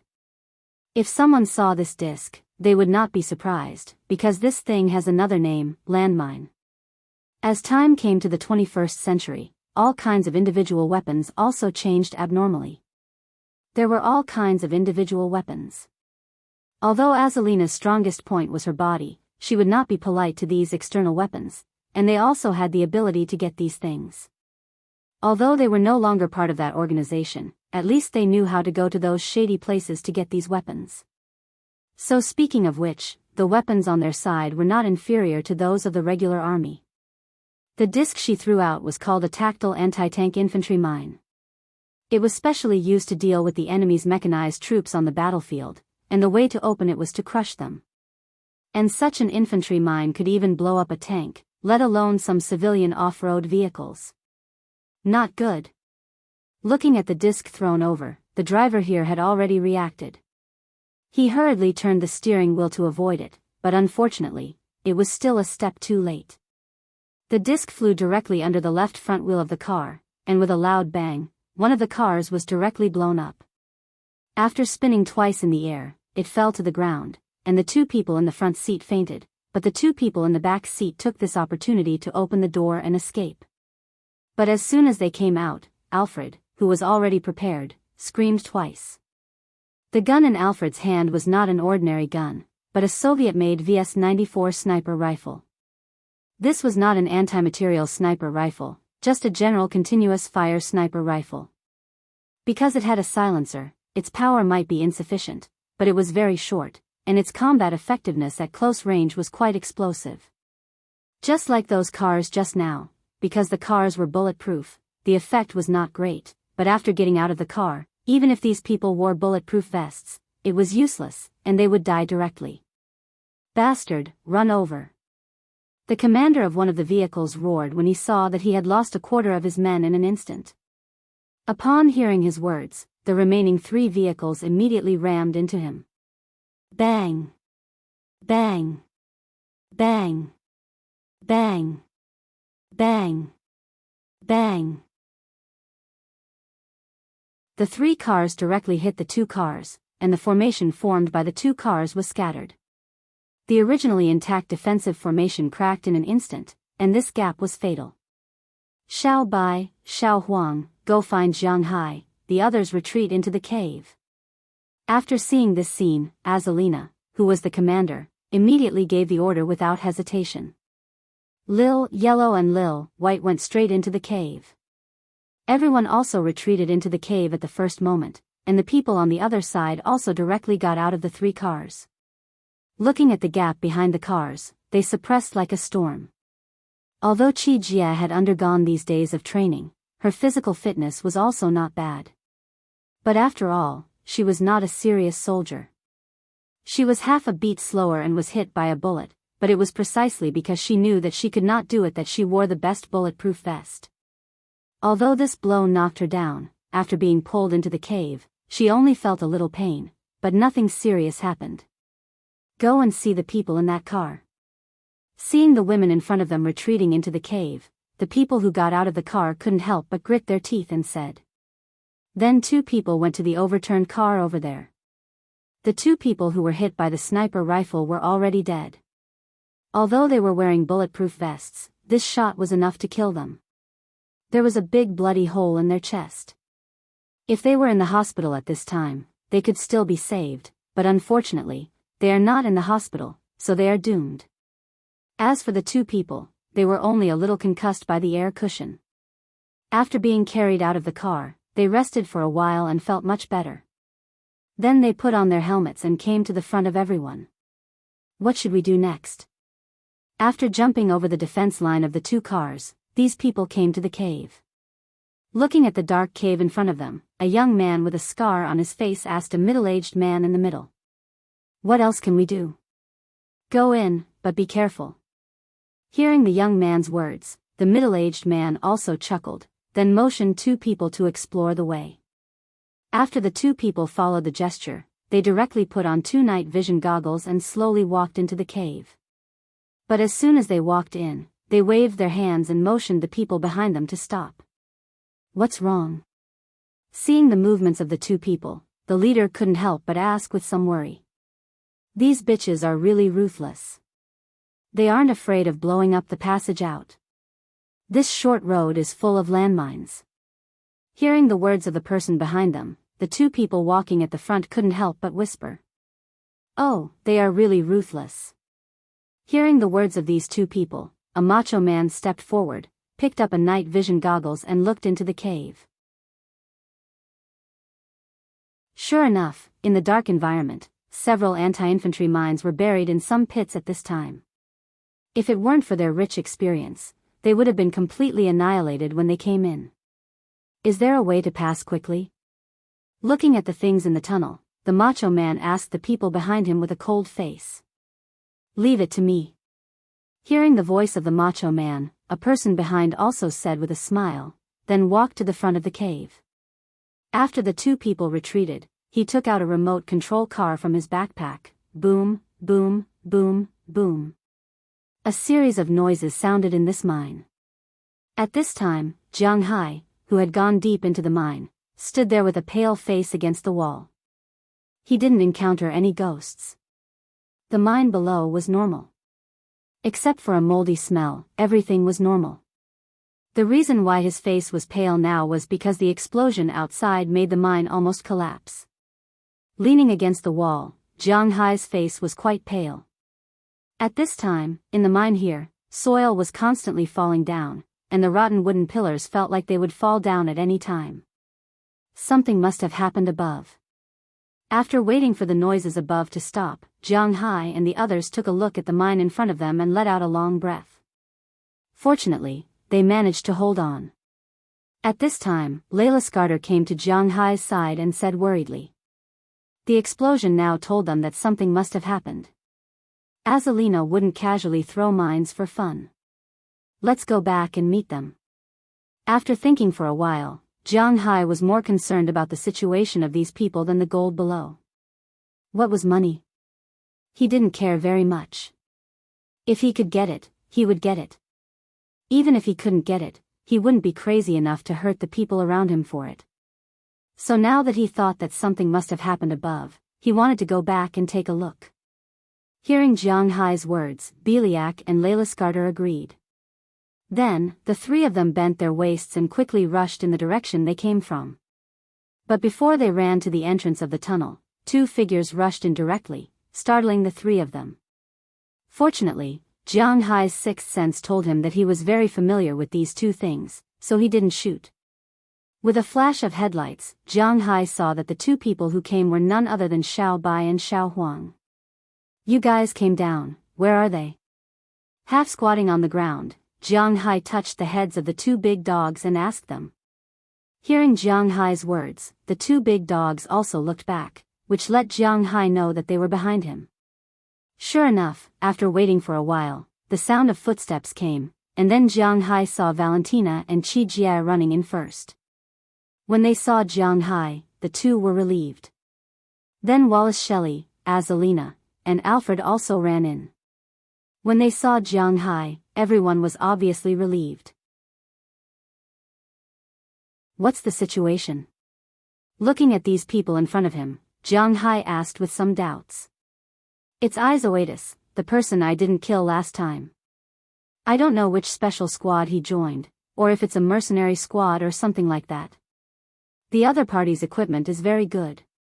There are about 16 people in total, but now 2 of them are dead, so there are about 14 people left.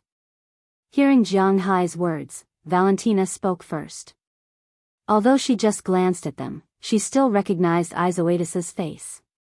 After all, that was the first stain on her life after she came to Jiang Hai. Who else is there? When he heard about Izoatis, Jiang Hai's first thought was that these people came to seek revenge. Everyone else is well equipped, except for a middle-aged man, wearing a cowboy hat. Hearing Jiang Hai's words, Azalina thought for a moment and said to Jiang Hai.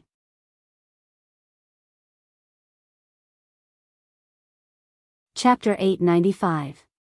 Lynch Walter, that guy isn't dead yet. Hearing Azalina's words, such a name popped up in Jiang Hai's mind instantly. In fact, this name was not too unfamiliar to Jiang Hai. After all, they had just had a conflict a few months ago. Lynch Walter hired a group of mercenaries to enter the village of Tarlac, looking for something. Needless to say, Jiang Hai knew that they were looking for this map. After being beaten back by Jiang Hai, it seems that these guys still haven't given up, but whether they give up or not has nothing to do with Jiang Hai. He didn't expect these guys to give up, but he didn't expect them to mix with Izoatis. It seems that more and more people want him dead, but do they think that they can kill him like this? Let's kill them first, then go in to look for the treasure. Jiang Hai glanced at Azalina and said decisively. No problem. Hearing Jiang Hai's words, Azalina smiled and said calmly. She didn't ask how they were going to defeat 14 people. She had a total of 7 people and 2 dogs. Oh, sorry, and Qi Jia, who was relying on her, but she didn't ask. It was just a matter of double the number of people, 3 times, 4 times, they had done it 10 years ago. You arrange it. Hearing Azalina say that there was no problem, Jiang Hai also nodded seriously. Now it's time to teach the professionals. Hearing Jiang Hai's words, Azalina looked at them, but then she heard the footsteps of the other party moving forward in the passage. She then gestured, indicating that they should deal with these people at the next place. Seeing her gesture, Jiang Hai also agreed immediately, then he came to the front and quickly ran into the depths of the passage, and the others followed him. As for Goldie and Xiao Bai, they opened the way for Jiang Hai in front. Azalina and Aleppo were in charge of bringing up the rear, and at the same time, clearing their footsteps. The speed of the group was extremely fast. However, the mercenaries who were afraid of Jiang Hai's ambush and were confident that they had trapped Jiang Hai's group here didn't know what Jiang Hai was thinking. They walked very slowly because they had tasted Jiang Hai's suffering before. Jiang Hai was so strong, and those women didn't look weak either. In such a situation, it wouldn't be wrong to be careful. After slowly walking out of the passage, they entered the first room. While they were searching the first room, Jiang Hai and the others had already arrived at the second room. This mine was indeed not big, but it was understandable. The great development of the western United States took place at the end of the 19th century and the beginning of the 20th century, which was the 18th century and the beginning of the 19th century. At the very beginning, North America was the territory of the British, and the westward movement began very early. Slave owners in the South, land speculators and industrial capitalists in the north, usurers and ordinary people all hoped to obtain land in the west. At that time, the British government did what a world leader should do, and did not exterminate the Native Americans. Instead, they asked them to live in the west of Appalachia.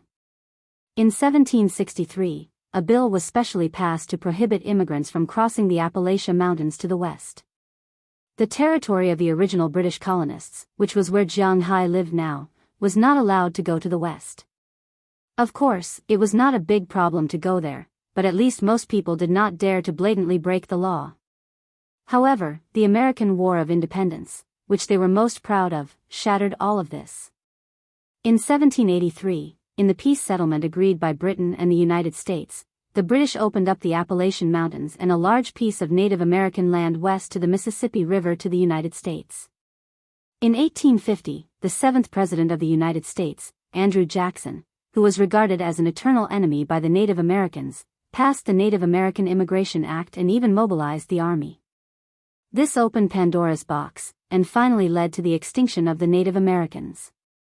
Although they were both natives, the Brazilians actually did very well. The men danced in the rubber plantations, and the women were busy having affairs with the white slave owners, and then the present Brazil was formed. However, the Native Americans were obviously very strong, and they would rather die than live on their knees. Therefore, the Native Americans were killed to extinction. Of course, if there was a choice, Jianghu would also be like the Native Americans, and not become a slave. It was just to show that the natives of Brazil were really not very brave. This mine was originally built by some people privately, and the living quarters were outside the mine, which had long disappeared over the years. In the mine, there were only these 2 rooms. One room was used to check if there was any hidden gold before being transported out, and the other room was used to store the mined gold ore. Of course, transporting gold ore would not make much money. They would also refine the ore here, and after removing the impurities, they would turn it into gold nuggets. This way, it would be easier to transport, and it would be easier to make money. The second room was where these things were stored. As Xiao Huang and Xiao Bai rushed into this room, Jianghu and the others also came. Compared to the dead people and insects in the first room, there were not many insects in this room. Moreover, even if there were many insects, Jianghu and the others did not have the leisure and time to care about these things. They immediately hid as per Azalina's request. After Azalina was busy at the door for a while, she also retreated far away. Then the whole room fell into absolute silence, and Jianghu also hid behind a shelf. Anyway, while waiting for these people to come, Jianghu also took a look at the room. The whole room was very big, almost 1,000 square meters. There were many tools hanging on the walls of these rooms, and in the middle of the room, there were many iron shelves. On the iron shelves, there were pieces of copper bricks. Looking at these stones, Jianghu took a piece and looked at it. As a result, he unexpectedly found that it looked like a gold nugget.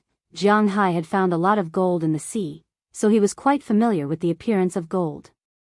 He weighed the gold nugget in his hand and found that it was almost a kilogram. At this time, at a glance, there were no less than 10,000 pieces of gold in this room. If there was no accident, this should be the treasure they were looking for. According to the recent gold price, an ounce of gold was about $1,270, which was $45 per gram, or about $290 per gram, which was about $40 cheaper than in China. But even so, 10,000 pieces of gold were worth $450 million. Moreover, with just a glance, Jianghu could tell that this was more than $10,000, not less. If there were 20,000 pieces of gold, it would be more than $900 million, which was in dollars. Thinking of this, Jianghu couldn't help but be a little moved. These treasures were really easy to come by. There were no tombs, ghosts, or supernatural phenomena like he imagined. It was easier than going to the Jushan mental hospital. After thinking for a while, Jianghu laughed self-deprecatingly. It seemed that he had been suffering from paranoia recently. Shaking his head, Jianghu continued to squat in place, waiting for the arrival of these people. However, these people were not stupid. They knew that there was definitely no other exit in this tunnel. What they had to do was to eliminate Jianghu and take out the treasures inside. That was all. So they moved very slowly. About 10 minutes later, Jianghu heard their footsteps. The first to come in were the two people wearing night vision goggles. As soon as they came in, they signaled everyone to not move. There is something in front of us. It might be a mine. Squatting on the ground and looking at the things in front of them, the two people in the lead said lightly. Hearing his words, the others immediately stepped back, and the two people wearing night vision goggles also squatted down, took out a folding riot shield from behind, and blocked the entrance of the tunnel. The anti-infantry mines were different from the anti-tank mines. After the anti-infantry mines exploded, they would release steel balls outwards. A large area would be hit, and the people who were hit would suffer a fate worse than death, so they had to guard against it. Then, the person who controlled the remote control car took out his own remote control car and drove it away in a wobbly manner.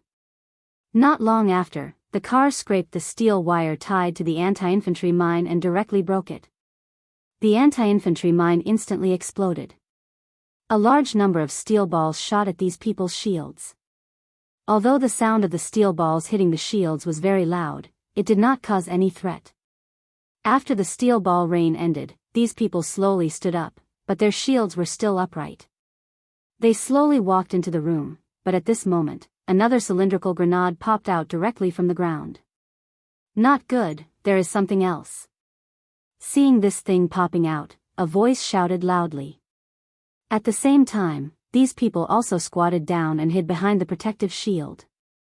As for Jianghu and the others, they closed their eyes at this time. Jianghu also covered the eyes of little Huang and Xiaobai, because they knew that this was not a mine, but, not good, it's a flash bomb. The moment these people squatted down, the person who was wearing night vision goggles at the front saw clearly what it was and screamed. Then, the space was instantly filled with white as if it was daytime. And in this white, many people on the other side also screamed. It must be known that before this, they were in a state of darkness. They did not use headlights, but suddenly such a dazzling white light appeared. It would be strange if these people were not blind.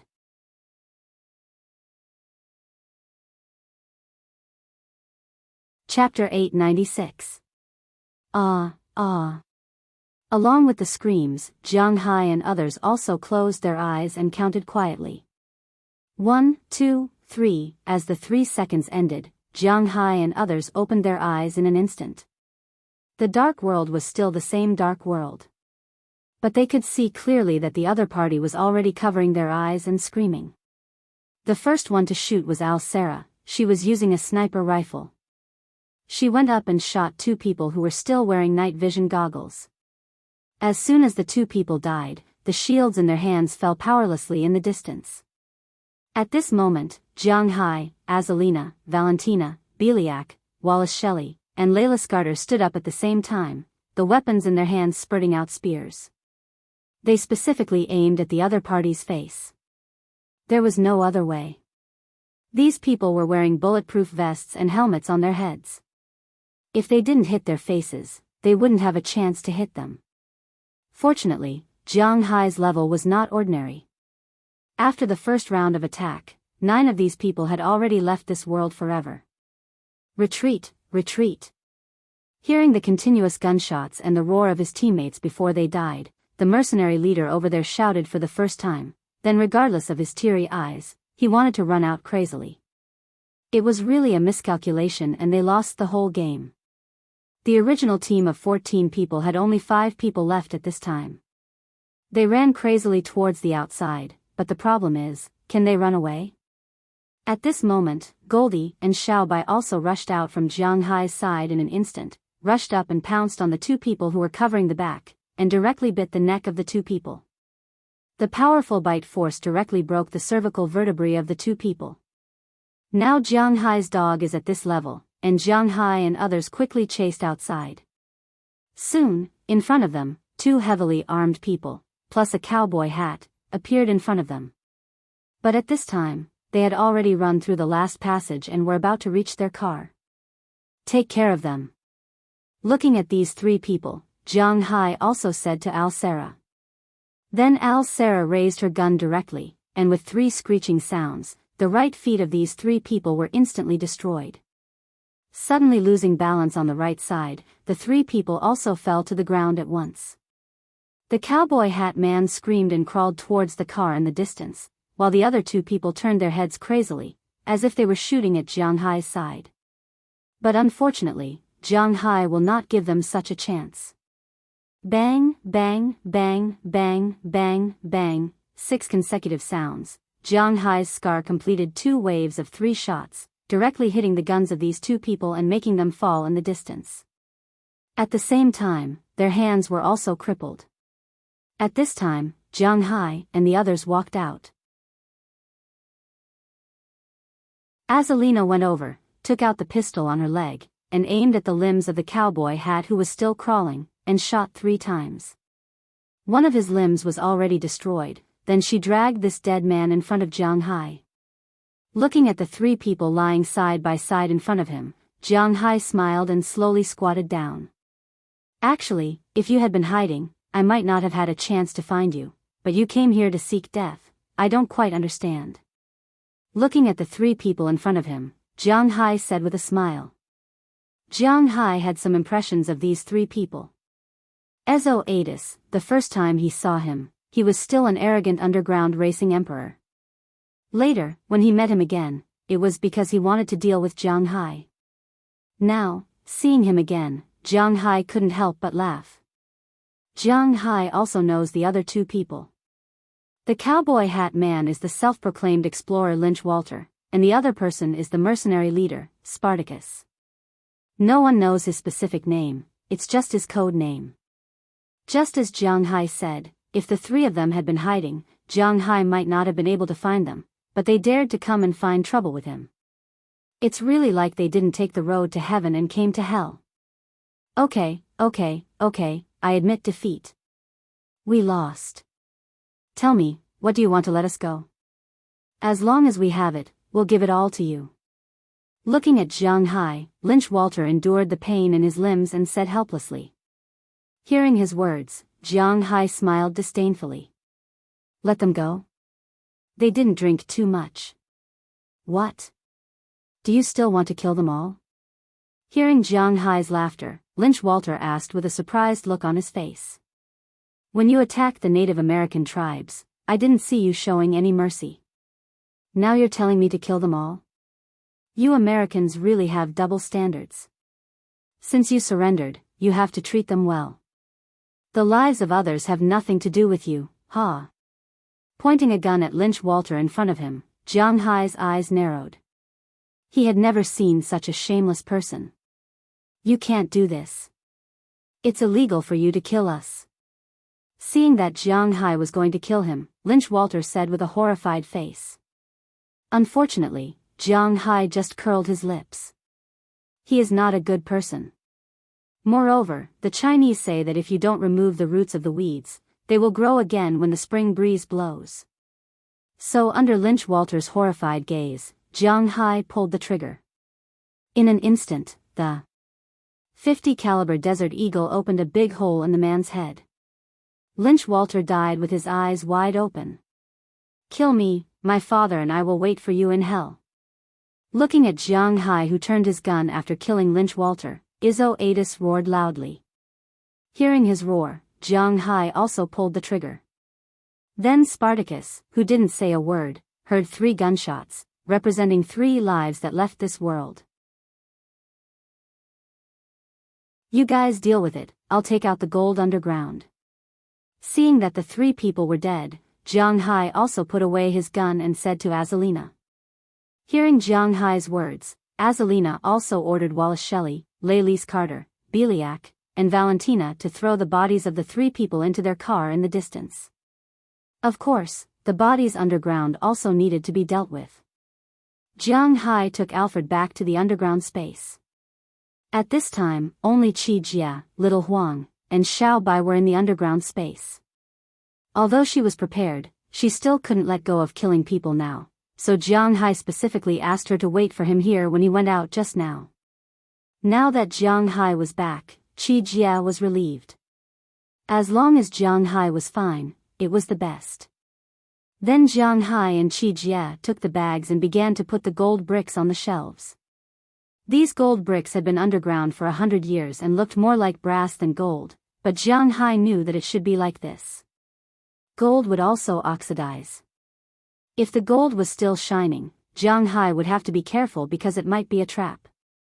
A gold brick was about 1 kilogram. Jianghu and Qi Jia counted as they put it in. A large bag could hold 100 pieces. Jianghu and Qi Jia were not in a hurry and took their time to put it in. When they put in more than 20 bags, Azalina and the others also came back. Together, they helped Jianghu and the others put it in. When it was about 11:00 in the evening, Jianghu and the others had already put all the gold into the bags they brought. They were not in a hurry to ship it out today. It was already too late. They could rest for the night and ship it out tomorrow, but before that, they still needed to count it. There are a total of 132 bags of change. Here are 14 pieces, Qi Jia said with a smile as they walked out of the underground mine. At this time, only the 2 AMG 65s that had a hole in it were left outside. The other 4 cars, plus the blood stains and corpses, had all disappeared.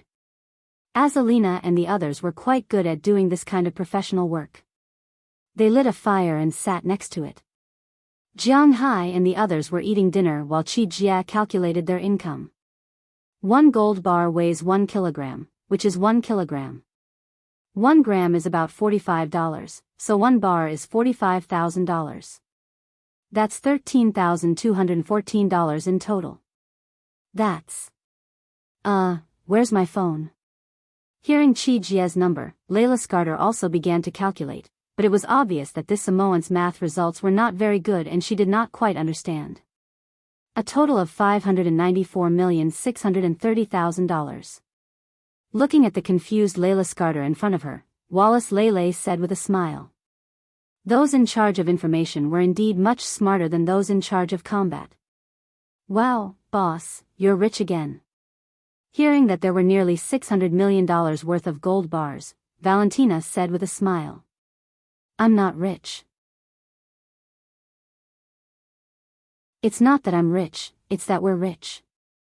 I'll take out another $6 million to make $600 million. We'll give $100 million to the Tarak tribe. That's what they deserve. Of course, we can't give them money. We'll just give them things. As for the remaining $500 million, Azalina, you guys, plus Galina Vasilkaya and Duran who didn't come, there's a total of 8 people. Each of us gets $50 million. We'll split the $400 million, and the remaining $100 million is ours. In the past, the cows in his manor were fine because of his aura, so it was natural for him to make money. Now that they were out on an adventure, without these girls, he would not be able to eat these gold bars himself, so he would still share the money. Hearing Jianghu's words, except for Qi Jia, who still did not understand, the other girls were more or less touched. Then Azalina shook her head gently and threw a piece of wood into the fire. I don't want this money, Azalina said firmly as she looked at the fire in front of her.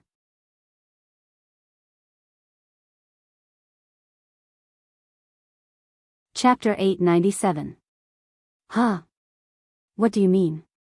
Hearing Azalina's words, Jianghu looked at her with some doubts. Don't want, what does that mean? I'm by your side, and I have no place to spend money, let alone $50 million. It's meaningless. Shrugging her shoulders, Azalina said indifferently. Hearing Azalina's words, the others fell silent. Including Alez Sarah and the others, they also thought about it carefully. They received money from Jianghu every month, which was the so-called salary. There were 2 portions, one for Jianghu and one for the company. Their annual income was about $300,000. At the same time, Jianghu bought them a place to live and a car for Jianghu. They had a house, a car, a job, and a status. They also had an annual income of $300,000. They really didn't know where to spend the $50 million. For their own retirement? It seemed that Jianghu could provide for their retirement. What would they invest in? Except for killing people, they were really bad at business. In such a case, what was the use of the money? Originally, when Azalina didn't say it, they felt a little confused. Now that Azalina said it, they felt even more confused. People were selfish. If they were given money for free, they would naturally want it. But they really didn't know what to do with the money. They didn't have families to take care of, and they weren't luxury fans. Even if they were, they could afford it with their own money. Bags, minks, whatever they wanted, they could buy. If it wasn't enough, they could ask Jianghu, and Jianghu would buy it for them. Now that Jianghu gave them $50 million, they really didn't know how to spend it. Moreover, these people were very smart. They knew that the $50 million was better than the benefits. Then I don't want it either. The first to react was the smartest Wallace Shelley. After the beauty finished speaking with a smile, she jumped to Jianghu's side. Her pair of extremely magnificent existence pressed on Jianghu's arm and looked at Jianghu with a smile. Hearing Wallace Shelley's words, the others also shook their heads. As Azalina said, we have no use for the money. Looking at Jianghu, Alessara tilted her head and looked at him. Just now, when Jianghu didn't say anything about splitting the money, she didn't have this idea. Now that he said it, she also felt that the money in her hands seemed to be useless. That's right, I'll give it to you. After thinking for a moment, Valentina nodded and then said seriously. I don't care.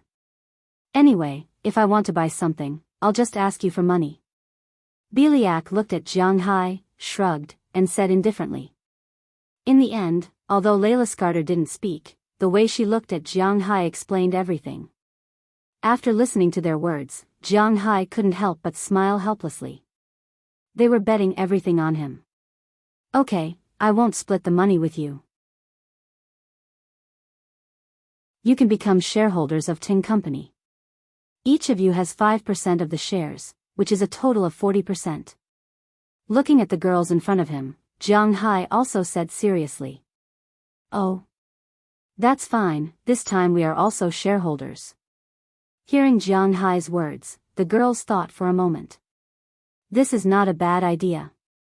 Although the total assets of Ting Company are about 1.3 billion now, and 400 million in exchange for 40% is definitely a loss for Jianghu, but as the saying goes, the meat is in the pot.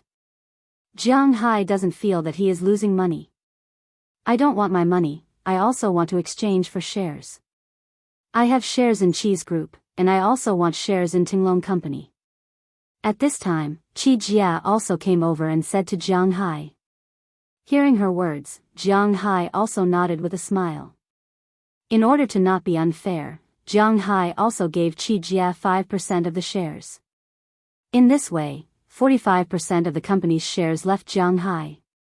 But to put it bluntly, Jianghu is confident that he can keep them by his side, so these shares can't run away. Amidst the laughter, the ownership of Jianghu's pile of gold bricks finally came to an end. After waking up the next day, Jianghu and the others had breakfast and moved these gold bricks out. The space of this AMG 65 is not small, and it can barely fit under the chair. Anyway, Jianghu can't pull it all together, so it is inevitable that he will pull it back himself. 13 tons of gold was stuffed into the car by Jianghu. To be honest, it instantly felt that the space is quite small. Even the back of the seat is stuffed with gold bricks. If someone intercepts Jianghu's car at this time, then congratulations, you have won a big prize. When they came, the 5.5L V8 twin-turbo engine was quite powerful, but when they went back, it was difficult for the speed to exceed 30 miles per hour. There is no other way, it is really too heavy. Fortunately, the density of gold is not small. Therefore, it does not take up much space. Otherwise, Jianghu and the others would not be able to pull it. Just like this, loaded with 13 tons of gold, Jianghu slowly drove into the distance. This time, they were preparing to go back the way they came. Although this place is closer to some cities in Nevada, there is a problem. Nevada is basically a desert, and the public security is not very good. Think about Las Vegas, hehe, Jianghu and the others should be careful. Although the public security in California is not particularly good, at least on the surface, no one dares to break the law, right? Jianghu drove. It took him 1 day to come here, 3 days to search, and 5 days to go back to Beverly Hills in Los Angeles. As soon as they got home and locked the car, Jianghu and the others all took a bath and took some antibiotics. Because they have been surviving in the wild these days, they did not know if they were bitten by insects or contracted any diseases, so it was normal to take some antibiotics. Then, Jianghu and the others all went back to their rooms, took off their clothes, and had a good sleep. Even Jianghu, who usually can't control his power, did not have any reaction when he saw them naked. They directly went to sleep. This time, they slept for 12 to 13 hours. After waking up, they felt pain and fatigue all over their bodies. Fortunately, they were very clear that this was normal. Then, when the women were thinking about what to eat, Jianghu began to look for a market. In fact, he had already found a market. The key was still with Du Feynman.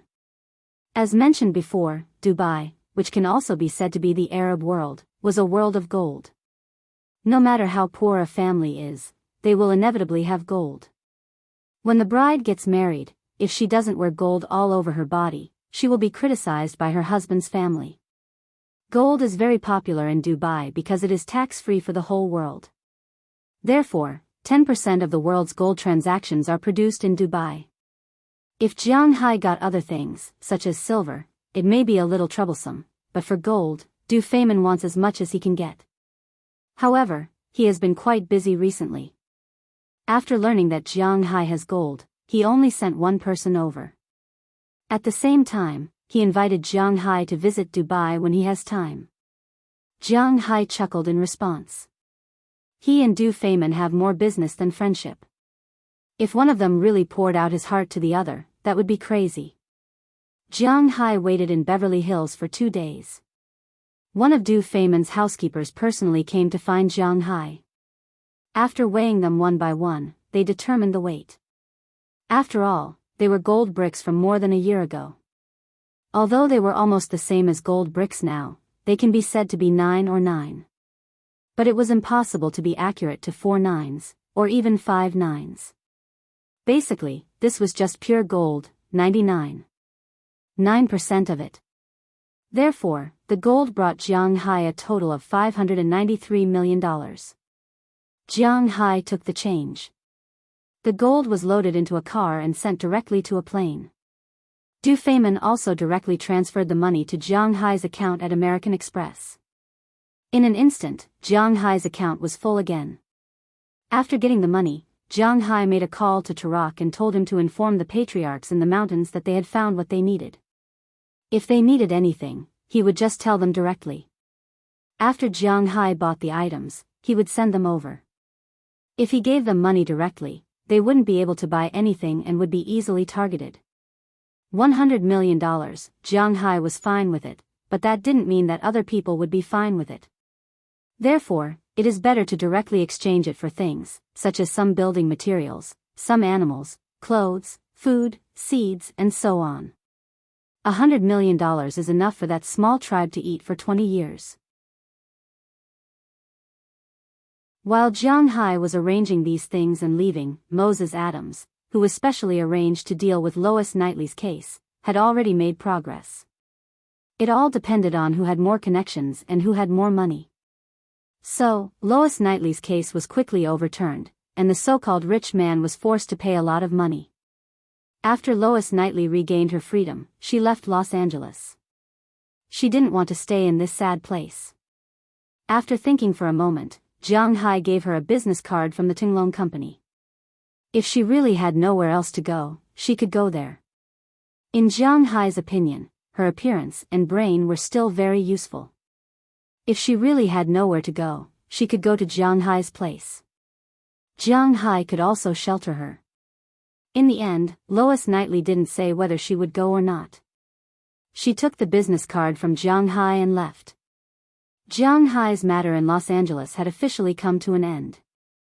Although he really wanted to go to the South Pole and look for the place Bruce David mentioned, after all, the dragon badge was extremely important, he didn't have enough time recently.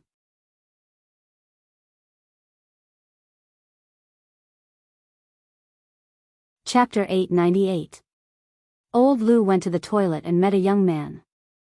The young man took out his Dior and wanted to fight with Old Lu. Old Lu is gay and likes to fight with Dior. He forced the young man to squat in the corner. Let's see where you can run. Ding ding dang, ding ding dang. Well, that wasn't how the song was supposed to be sung, but who would care about that? It was December, and the entire United States was a world of red and green. This was because the United States and the West's biggest festival, Christmas, was about to be over. Among the major countries in the world, only Russia and some other countries celebrated the Eastern Orthodox Christmas. The rest celebrated December 25th. The traditions of the United States came from England and France.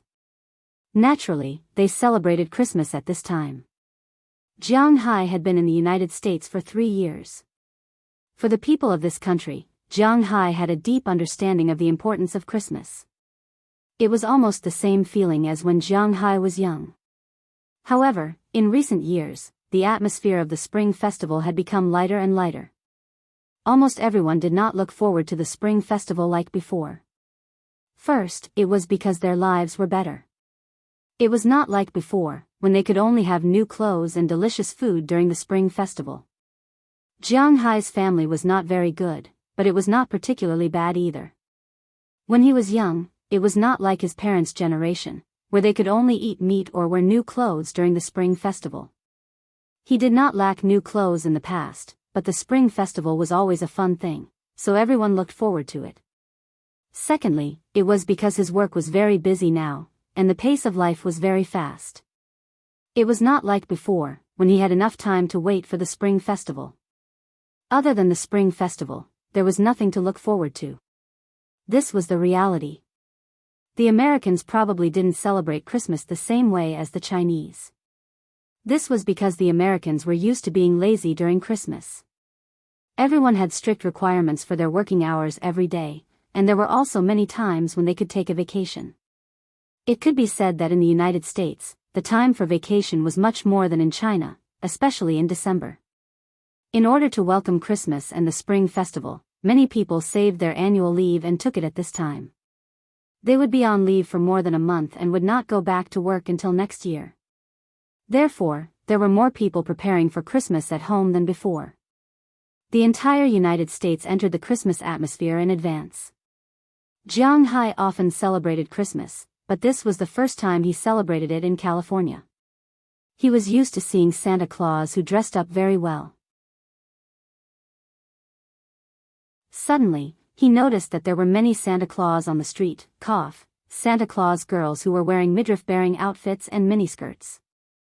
Jianghu was really not used to it, but it seemed that the children and some young people were very used to it. Boss, did you hear what I said?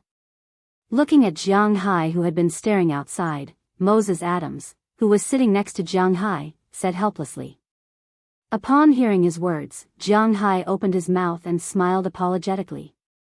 Yes, he had been so focused on what was happening outside that he really did not understand what Moses Adams had said. Hey, boss, you're making me very distressed. Looking at Jianghu, Moses Adams helplessly flipped through the book in front of him, then sighed and said, but then he smiled. This is Jianghu, isn't it? Hey, isn't it just equity certification? What's there to study? I'll go and tell him that I'm one of your shareholders. I have no ambition. I just want the annual dividends. That's all. With a shrug, Jianghu patted Moses Adams on the shoulder and said indifferently. Hearing Jianghu say this, Moses Adams also shrugged. That's all he could do. Moses Adams knew very well how he got up. The reason why he had his current net worth was inseparable from Jianghu. So to a certain extent, he still has some loyalty to Jianghu. Of course, the loyalty of an American, and the loyalty of an American lawyer, is just that. If someone pays him to deal with Jianghu, he may not do it. But if one day, he has the ability to deal with Jianghu, then he may not necessarily not do it. This is not a matter of morality or not, this is the reality. Not everyone is like Jianghu, who has no ambition. The specific situation is like this, but boss, you have to pay attention to something. Don't show any weakness. If so, it will be troublesome. Looking at Jianghu, Moses Adams said with a serious face. Weakness? Jianghu really didn't listen carefully to Moses Adams' words just now. Now that he heard it, he was also a little puzzled. People like Larry Page and Sergey Brin, who are now in charge of Google, must be very sensitive to these things. There is an old Wuxia saying that the competition between masters is not about whose attack is stronger, but who has fewer loopholes.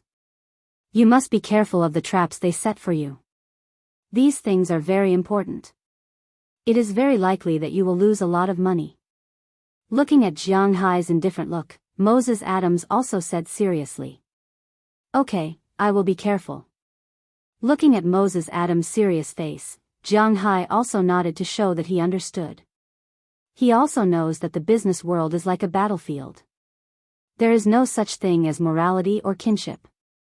He used to watch a lot of melodramatic TV dramas at home. Although they were all melodramatic, the material of the melodramatic TV dramas came from reality. Don't forget, there was a saying that reality was always more melodramatic than imagination. Especially virtual high-tech industries like the internet. In fact, many people in the industry are not optimistic about it. This was also the reason why those big families rarely bought shares of these things. This was because nobody knew when this thing would suddenly collapse.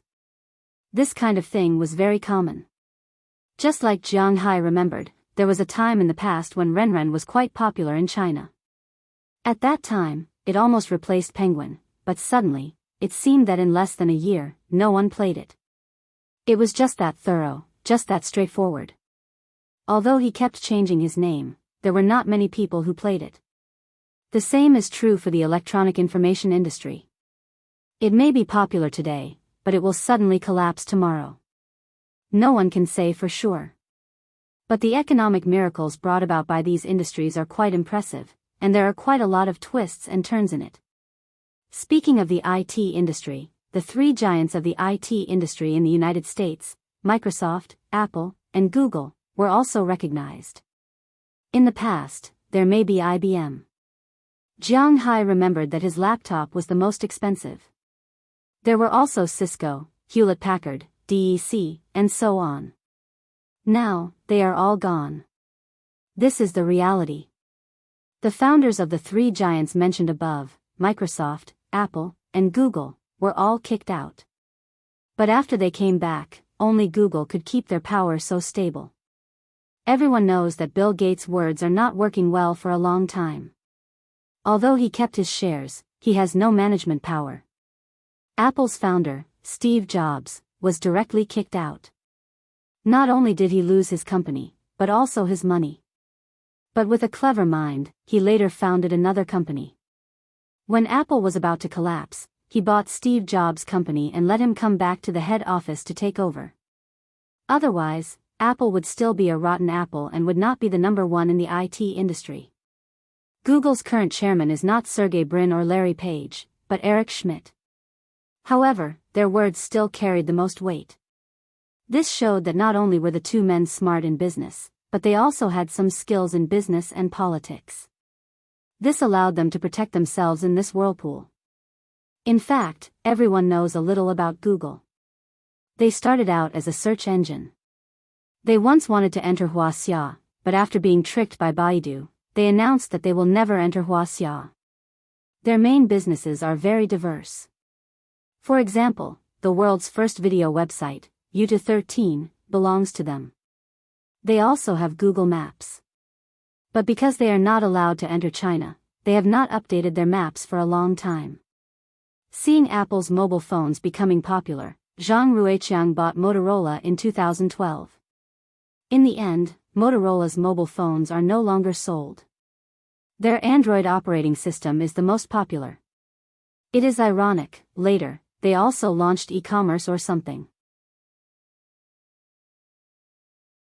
The gimmick was to use drones to deliver goods. Regarding this, Jianghu just laughed. But last year, Google entered the spotlight again, mainly because of a game. A game that Jianghu was addicted to, Pokemon Go. When everyone is paying attention to VR, Google turned their attention to AR. Zhang Ruiqiang has to admit that these people are very creative and did a good job. The novel idea of going out of the house to play games is very interesting. They can train their bodies and play games at the same time. It is because of their ideas that they beat Microsoft and Apple to become the #1 company. To be honest, Jianghu is looking forward to seeing those people from Google. Because he is also interested in these high-tech things. He just doesn't know if Google has such things in their company. Soon, Zhang Ruiqiang's car arrived at Google's building in Mountain View, Santa Clara County. After Jianghu alighted from the car, Azalina and Alfred, who were driving, also alighted. They walked to both sides of Jianghu. At the same time, a middle-aged woman wearing an assistant walked out from Google's lobby with a smile on her face. She took the initiative to extend her hand.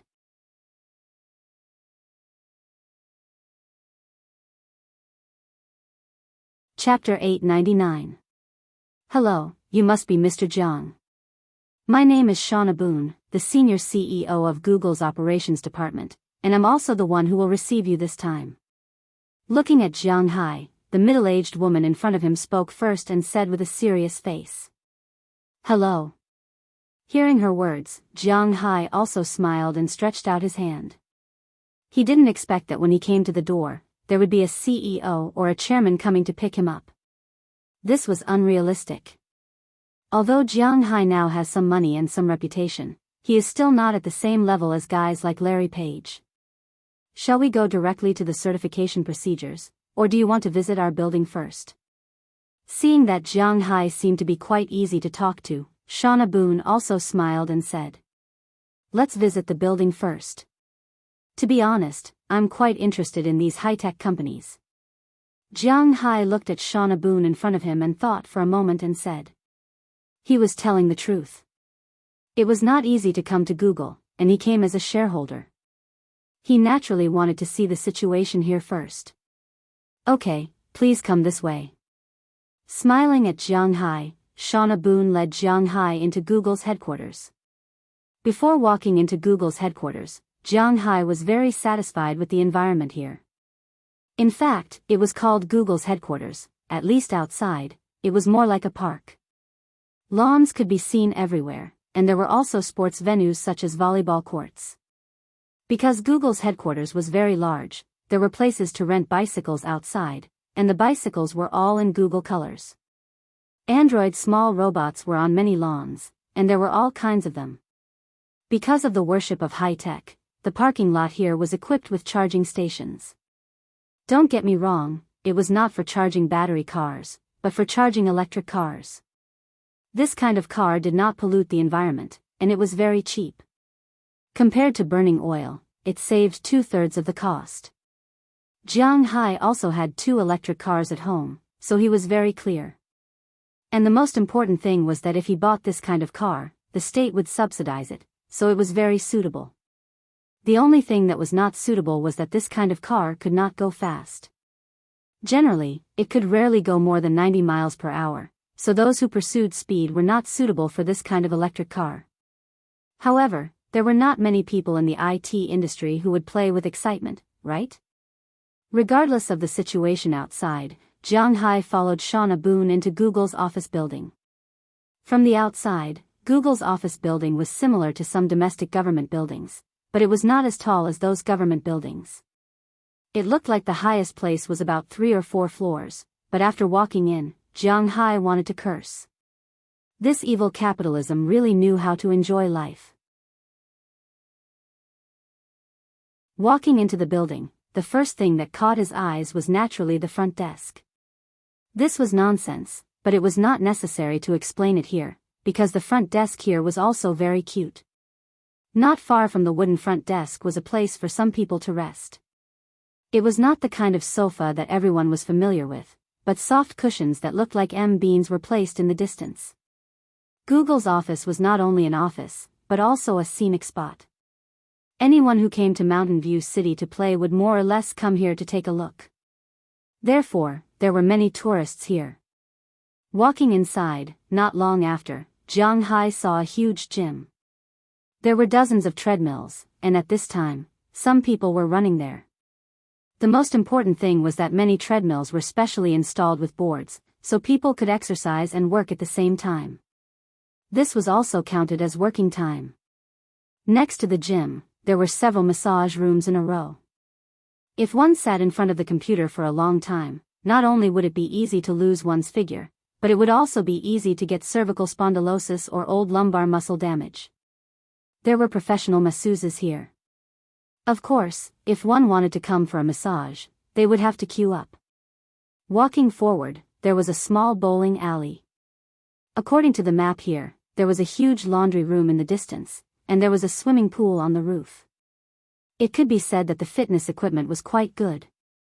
When Jianghu walked past their staff lounge, he also found a billiard table. During the break, one could also play billiards. The staff cafeteria in the distance was self-service. It was said that there were more than a dozen dishes to choose from every year. Drinks, snacks, ice cream, and the like were free all year round. It was the same for the coffee machine. This was simply a paradise for foodies. Even between the two floors, there was a staircase to go upstairs and a slide to go downstairs. It maintained a sense of childlike innocence. Walking forward to the office area, it could be said that every employee's workspace was quite large. Walking forward, they arrived at the lunch break room. It was still morning, so there was no one here. However, Jianghu had to admit that the lunch break room here was quite impressive. There was a massage chair-like sofa that could only be found in the business cabin of an airplane. Lying on it, there was a fish tank on the opposite side. Looking at the swimming fish and sleeping here, it was really a very cool thing. Looking at what Jianghu had seen along the way, Shauna Boone also explained to Jianghu with a smile, "Here at Google, each area has a different theme. Some are modern, some are ice and snow, and some are deserts. The main purpose is to reduce the fatigue of the familiar environment and stimulate the brain to always maintain the state of youth." Indeed, people who always stay in a familiar environment will become dazed. Although it will make them feel very comfortable, familiar, and comfortable. However, if they always stay in a familiar environment, they will not think about what to do. Instead, they will do things based on their body's memory. For example, if they are familiar with the cup here, the cup will be here. They will not look for the cup, so their brain will not move. Jianghu actually lived in such a physical memory environment, but he felt quite comfortable and did not think about those messy things. In fact, it is a very happy thing. However, Google is not the same. Not everyone here is a billionaire. Therefore, Google needs to maintain the active thinking of the employees. An unchanging environment will stifle this. Therefore, basically, whether it is domestic or foreign high-tech companies, at least in terms of layout, it is absolutely enviable to everyone. Of course, this refers to those top IT companies. Ordinary programmers can't enjoy such treatment. Next is the place where Google has the most high-tech. Please follow me. After visiting the outside area, following Shauna Boone's words, Jianghu also came to a place guarded by security personnel. This place is not open to the public, but Jianghu is not an outsider after all. He is a shareholder here. Letting the shareholders see their black technology will help them to have confidence in their company. Shauna Boone is a veteran in this field. Therefore, after arriving here, she deliberately emphasized it. As she opened the door with a key card, Jianghu and the others walked in. However, when they went in, Jianghu and Moses Adams were fine, but when Azalina and Aleppo walked over, they heard a gunshot. Needless to say, it was because of the gun. After they handed the gun to the guard, the two continued to follow Jianghu in. As soon as they walked in, Jianghu really felt like he had entered Qi Jie's research institute. Not only because everything was white, but also because the high-tech here caught Jianghu's attention. In front of Jianghu, the first thing that appeared was a huge flat light screen. On this light screen, there was a three-dimensional pattern of this place made by a laser, including the safety exits, the various rooms, and so on. A person's hand could touch these rooms. For example, if Jianghu grabbed the pattern and turned it, the pattern would really turn. Whichever room Jianghu pointed at, that room would be enlarged, and then there was a video recording next to it, as well as an introduction to the room's function. Jianghu felt that he could play with this light screen for a whole day, and it might not be enough. This is a lightwave projector. Almost all high-tech companies have it. If you customize it, you can project the things that need to be processed in the computer into the air, just like in the Iron Man movie. It's a pretty good thing whether it's used to watch TV or play. It can also be connected to the home. If someone invades, it's very convenient. You can also control it to open the curtains, open the windows, and so on, but it needs to be fully remodeled. Seeing that Jianghu was very interested in the thing outside, Shauna Boone also said with a smile. Gulp, how much does it cost to modify this thing? Jianghu swallowed his saliva. It was almost written on his face that he really wanted this thing. He looked at Shauna Boone and asked her. We won't install it for outsiders, but because you are our shareholder, so, if you need it, we can install it for you for $10 million. Looking at Jianghu's appearance, Shauna Boone also said with a smile. 10 million is fine. Let's not talk about anything else. I'll order this thing first. Just like you said, I want the feeling of Iron Man. Looking at Shauna Boone in front of him, Jianghu couldn't help but nod. Although he sighed in his heart that it was really easy to make money from high-tech, seeing such a fun thing, if you don't let him play with it, he would feel bad in his heart, right? And as Alina and Alfred were also looking at this thing at this time, they also felt that it was really good to install this. No problem, I'll remember it. Let's go over here. Hearing that Jianghu had ordered a $10 million thing so happily, Shauna Boone was slightly stunned, then smiled and said, this is really a rich man.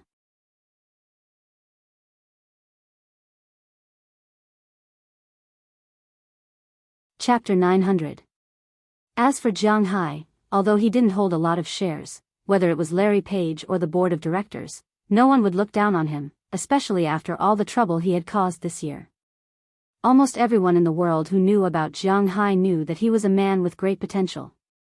The beef in his manor had almost reached 20% of the high-end restaurants in America. Only 1,000th of the beef that Jianghu sold to Sam's Club and C merchant supermarkets were circulating in the market. The rest of the beef was sold out by the owners of high-end restaurants before it could even reach the shelves. People like Larry Page had tasted Jianghu's beef before. This year, Jianghu's seafood had also won a place in the high-end market in America. Although it was not as good as beef, its sweet taste was several times more expensive than ordinary seafood. Even so, those high-end restaurants still bought out all the seafood. In addition to the high-end Western restaurants in Boston, most of the other stores also received goods from Walmart. But after all, this was the second time he made a profit, so he had to spend more money. After knowing that Jianghu had his own logistics company, many people near New York started to buy Jianghu's seafood. In California, there were also restaurants that bought Jianghu's goods. Of course, it was through Walmart. It could not be helped. Everyone knew that seafood in the temperate zone was not as delicious as the seafood in the cold zone. This was inevitable. After all, fish in the temperate zone and the tropics could grow for 1 year and had a lot of food.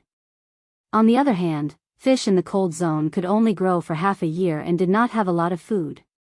Therefore, the fish in the cold zone needed 4 to 5 years to mature, while the fish in the tropics only needed 1 year to mature.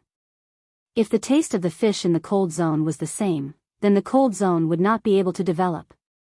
Therefore, although the price was high, Jianghu's seafood still sold well in California and Miami. With the beef, fish, and shrimp, Jianghu could easily become one of the richest people in America. However, just when everyone thought that Jianghu could only do so much, Jianghu started to sell grass. Some people said that Jianghu was looking for trouble. Why was he selling grass?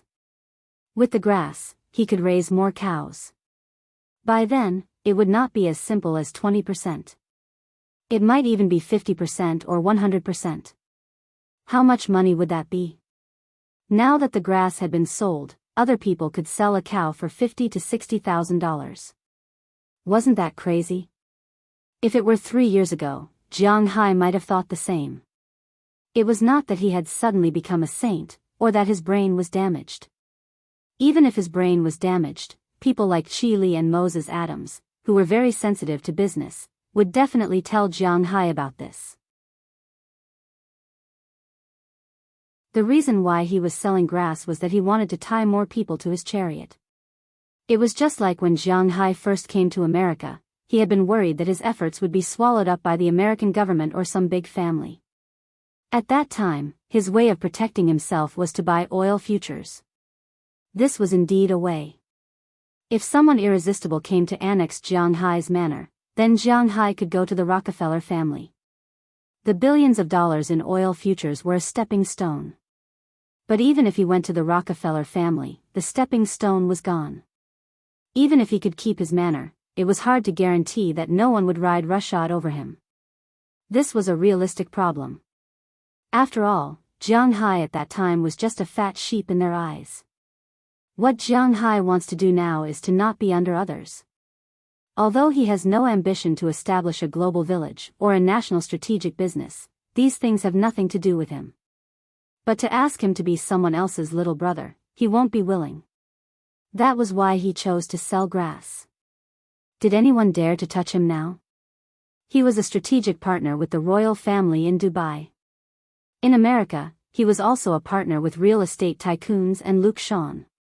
He was also a partner with South Korea. He was also from Wuxia. In Wuxia, the Qi family, which had tens of billions of yuan, was backing him. It could be said that Jianghu's allies were all over the world. Moreover, the taxes he paid were not a cent less. Whether it was the federal government or the state government, they all liked Jianghu very much. What reason did a law-abiding rich man have not to protect him? And the most important thing is that Jianghu himself is not involved in politics. He did not join any party. Under such circumstances, Jianghu naturally changed from a small manor that could be annexed to an existence that everyone wanted to have a good impression of. Of course, this was only one of the reasons. There was also another reason. That was, he did not dare to raise too many cows. His own family knew his own family's business. There was a secret about why his cows were so good. Although this secret could not be known by others and could not be imitated, if it was exposed, Jianghu would be in some trouble. People's hearts were hard to predict. This was the most important thing. You couldn't guarantee that all your subordinates would be on the same side as you, especially when there were too many people. You couldn't guarantee that there wouldn't be people from other forces among the newly recruited people who would cause trouble for you. Therefore, there was really no way to have too many people. You couldn't have too many people, and you couldn't have too many bulls, right? But even so, in the eyes of Larry Page and the others, Jianghu was still a rich investor. They had come here to watch Jianghu show off his strength. A system that cost $10 million had been booked just like that. This was strength. Bypassing the platform, Jianghu and the others walked into the laboratory at the back. As soon as they walked in, Jianghu could not help but exclaim in surprise. In front of him was a huge white space. However, every 100 square meters or so, there was a separate partition. Although there was no door, it told everyone that every space was researching different things. The first space that Jianghu saw was researching robots. Recently, Google's robots had been quite popular. The most famous one was AlphaGo. It had defeated professional Go players one after another, and it had attracted a lot of attention in the Go world. However, AlphaGo was just a set of data, and this professional team was going to load this data into the robots. In front of Jianghu, there were many simplified robots. Some of them looked like Eve in Robot Wars, and some looked like the robots in Robot Enemy. It was very simple. One could see the wires and so on at a glance. However, everyone knew that the most difficult part of this thing was the system, followed by the transmission device, and then the appearance. The appearance was also the simplest. Just think of the life-size dolls that were popular in Japan now, and you would find that it was very easy to make a shell. Seeing Jianghu and the others coming over, the robots that were researching turned their heads and glanced at Jianghu. When they saw Shauna Boone walking in front, they even saluted her. It looked cute and interesting. Next to the robots, there were a lot of people doing research. Some were studying drones, some were studying systems, and some were studying explosion-proof and so on. Jianghu didn't quite understand it. After Sean Brenna walked in here, he understood what she meant by each word, but when they were put together, he could only chuckle. Jianghu looked at Sean Brenna and said, "Huh." It was not that he did not study hard, but he did not know what she was talking about. As they walked, when they reached the middle section, Jianghu found an interesting partition. In this partition, everyone was wearing something that looked like a battle power detector in the Dragon Ball. They were gesturing there. Seeing this, Jianghu could not help but stop and look at the situation inside with some curiosity. This is the AR research department. We released a game called Pokemon Go this year. I don't know if you have played it.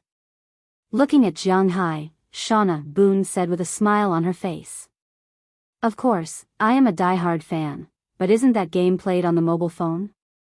And this thing that looks like a battle power detector in the Dragon Ball, what is it? Hearing Shauna Boone's words, Jianghu also nodded seriously. He liked that game very much. After hearing Jianghu's words, Shauna Boone also explained to Jianghu.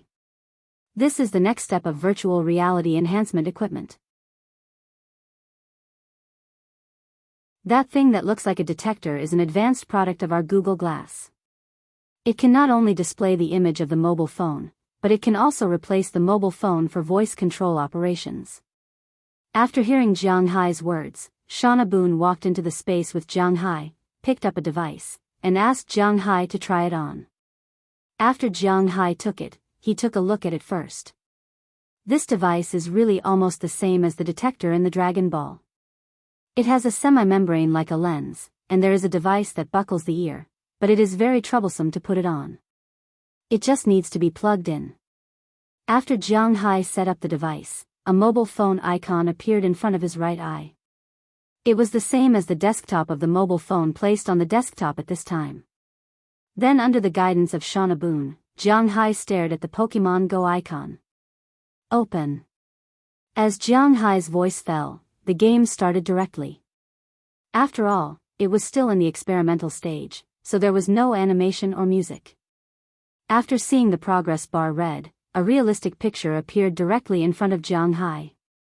On the ground beside him, there were 3 elves, looking at him with cute faces. Regarding these 3 little guys, Jianghu was very familiar with them. Little Charmander, Wonderful Frog, and Jenny Turtle. These 3 little guys were different from the ones he saw on the phone. Now, these 3 little guys looked as if they were really living in this world. Perfect.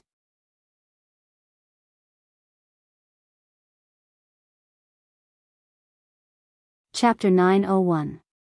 When will this game go on the market? After playing for a long time, Jianghu took off the connector on his ear and asked Shauna Boone.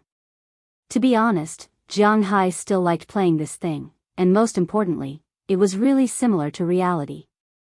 If it was really developed, it would probably become popular all over the world in an instant. Jianghu was also a Chinibu before.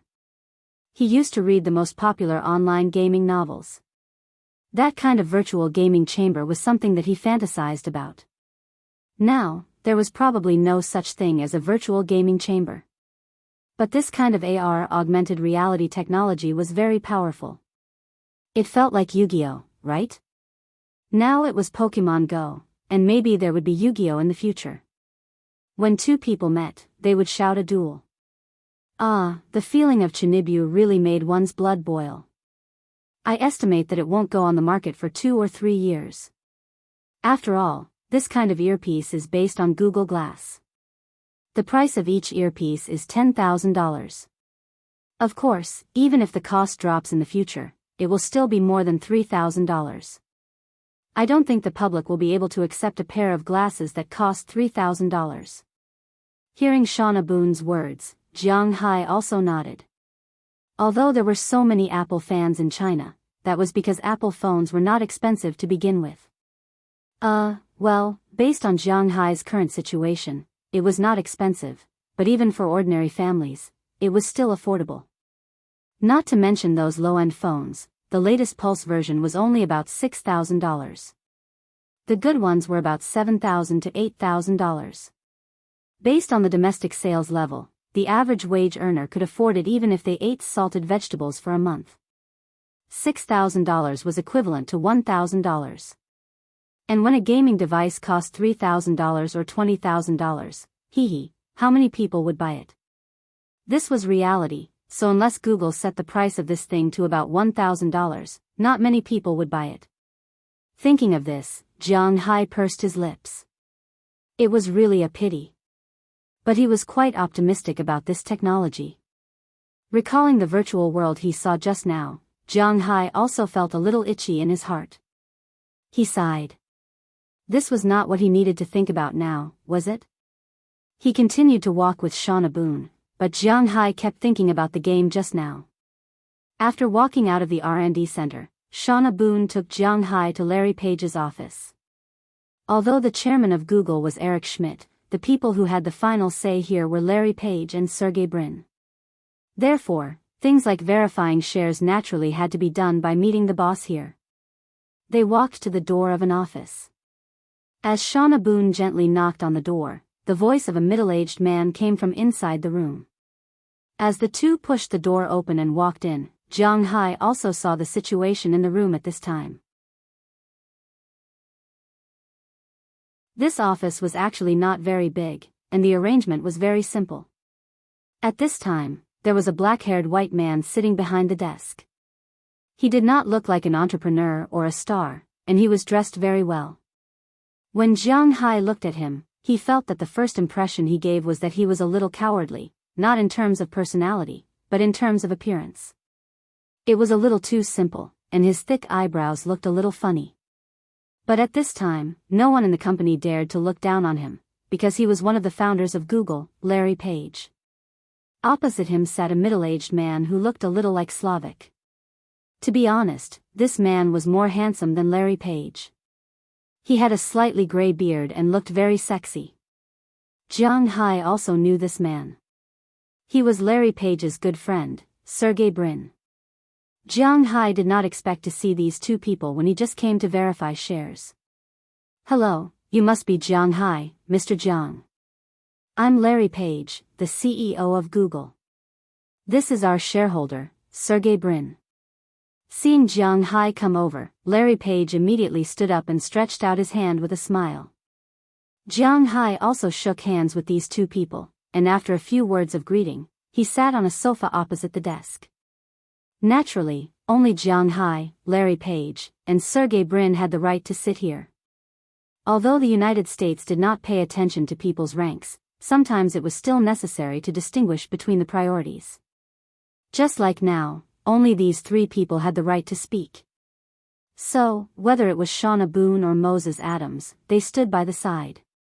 As for Azalina and Alfred Sarah, they did not come in, but just stayed outside the door. Mr. Jiang, this time you are here to certify the shares, right? In addition to certifying the shares, Mr. Jiang, do you have any suggestions or ideas for our company? After sitting down and chatting for a while, Sergey Brin asked Jiang Hai with a smile.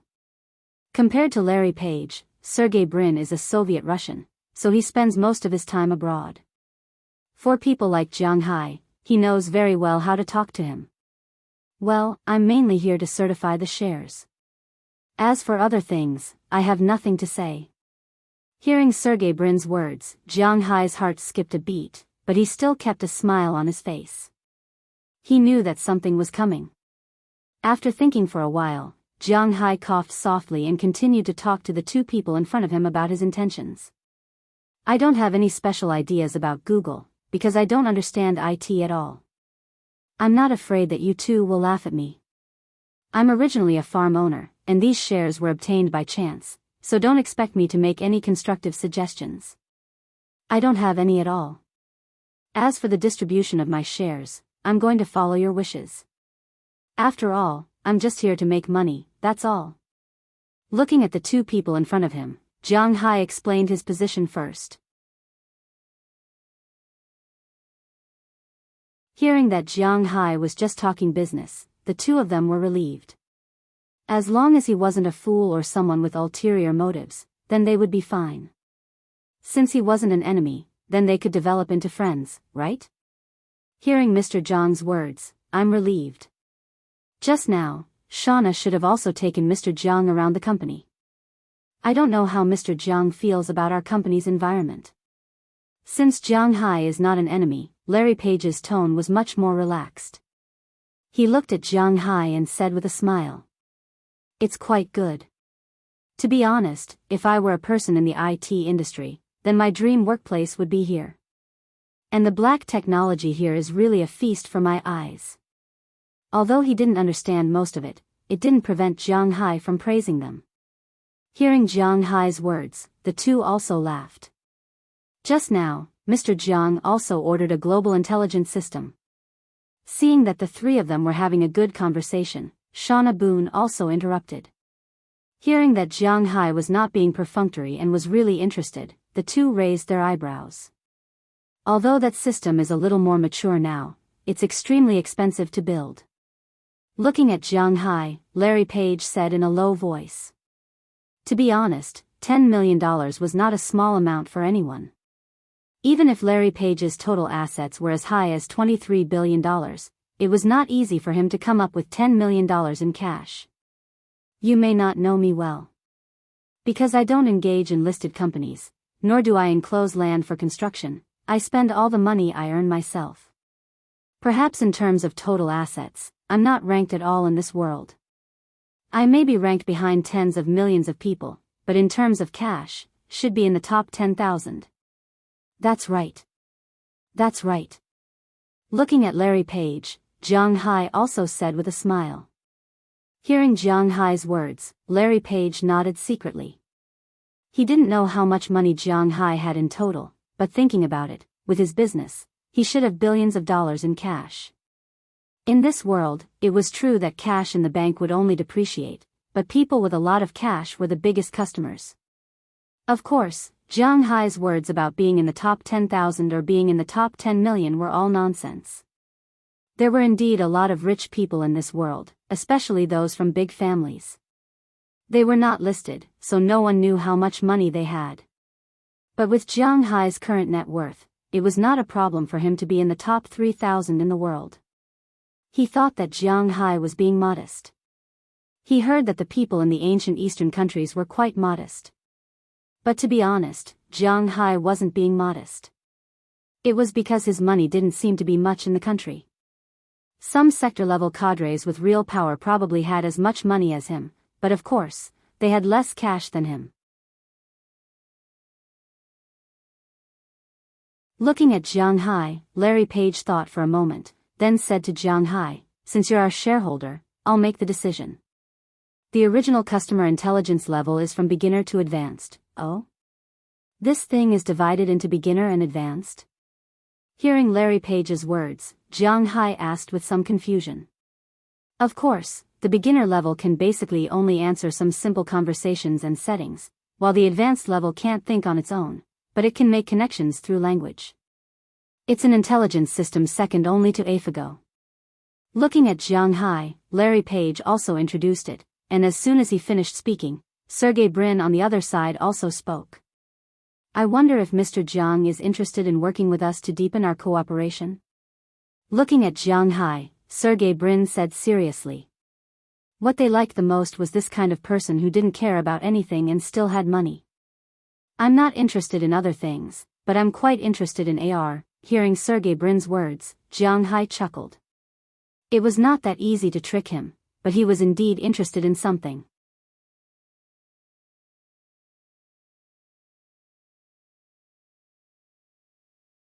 Chapter 902. Virtual Reality Augmentation Technology. After hearing Jianghu's words, Larry Page and Sergey Brin couldn't help but look at each other. They saw a trace of surprise and enthusiasm in each other's eyes because no one knew better than them the significance of this technology. With all due respect, it seems that Mr. Jiang is not the kind of person who is interested in learning about the development of new technologies. Sergey Brin looked at Jiang Hai and thought for a moment before speaking. Although it was slightly offensive, it was on point. Through the conversation just now, they thought that they had understood Jiang Hai. Indeed, Jiang Hai acted like a pure layman. He also expressed that he was only interested in money and didn't understand anything else in the IT industry. He had almost labeled himself as someone who didn't understand anything. It wasn't that Larry Page or Sergey Brin looked down on such people. They had their own specializations, and they wouldn't be so shallow. They thought that because they were talented in this field, they would look down on others. They had already passed the era of ignorance. But in Jiang Hai's view, he was this kind of person. And this kind of person often only cared about short-term income. Their vision was not that strong, because they were not very clear about the future. Their short-term business plans were nothing more than the Android system, smartphone system, or even making a phone. These were all projects that could make money in a short period of time. Jiang Hai directly said that he wanted to cooperate on the AR project, which made Sergey Brin and Larry Page a little confused. Don't look at me like that, I really don't know much about these things, but I am a loyal fan of Pokemon Go. If you can sell this game to Wuxia, it will be even more popular. Looking at the two's eyes, Jiang Hai chuckled, then opened his mobile phone page and shook it gently. The pokeball on the screen was quite eye-catching. Seeing this scene, the two in front of him couldn't help but laugh. It seemed that their game worked. There's no other way, because this game requires Google Maps, but Wuxia doesn't allow maps that are too clear because there are a lot of pages that can't be logged in. Hearing Jiang Hai's words, Larry Page also said with a smile. Indeed, since 10 years ago, Google had withdrawn from the Wuxia mainland. Firstly, it was because of some policies. As he said, there were too many military bases in Wuxia, and it was absolutely impossible for Google to be scanned by satellites. Of course, Google could say that they would bypass that place, but the government wouldn't know if they scanned it or not. You are an American company, and how can you be trusted by the Chinese military? Secondly, the regulation of the search engine was not in Wuxia, but in the United States.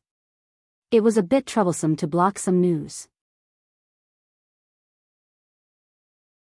Finally, there was also Google adding fuel to the fire, which eventually led to Google giving up on Wuxia. And now this game required Google Maps, Google accounts, and email. Even if Google was willing to open it up, the domestic policies would never allow it. This was the reality, so if they wanted to play this game, they would have to wait. Okay, let's not talk about this. Speaking of which, I'm quite optimistic about this project, and I'm willing to make some money on it. I don't know what you think. He brought the topic back. Things like politics had nothing to do with him, and he didn't want to talk about these things, so it was better to see what they thought. Mr. Jiang, do you know about Alphabet? When Larry Page and Sergey Brin heard Jiang Hai's words, they looked at each other, then Larry Page spoke to Jiang Hai. I know a little. Isn't Google a subsidiary of this company? That's why I'm here to certify the shares. When Jiang Hai heard Larry Page's words, he nodded. He did know a little. Although he didn't know much, he knew a little. Well, Alphabet is a company that Sergey and I founded last year. I separated all the companies. Alphabet not only includes Google, but it also includes Google Ventures, Google Capital, Google Labs, Nest, and YouTube. I did this to completely separate business and scientific research. Larry Page looked at Jiang Hai in front of him and said seriously. Seeing how serious he was, Jiang Hai also became serious. I've always thought that business and research are different. A businessman in business shouldn't order the research and development department around, but there aren't many people who have such a long-term vision, so we had to break up the subsidiaries and force this to happen. I'm not only researching virtual reality augmentation technology, but also robot intelligence technology. I'm also researching flying cars, and I already have some preliminary ideas. Basically, the design is 70% complete. If you really have this idea, we can add you in. Larry Page looked at Jianghu and said seriously. But why me? To be honest, when you didn't say that just now, I was a little relieved. But after you mentioned the flying car, I'm very sure that if you had said that, you would definitely have invested a lot in it. Why me? Hearing what Larry Page said, Jianghu was stunned. It can be said that as long as the flying car is more than 70% complete, the number of people who will invest money can probably line up from here to Los Angeles.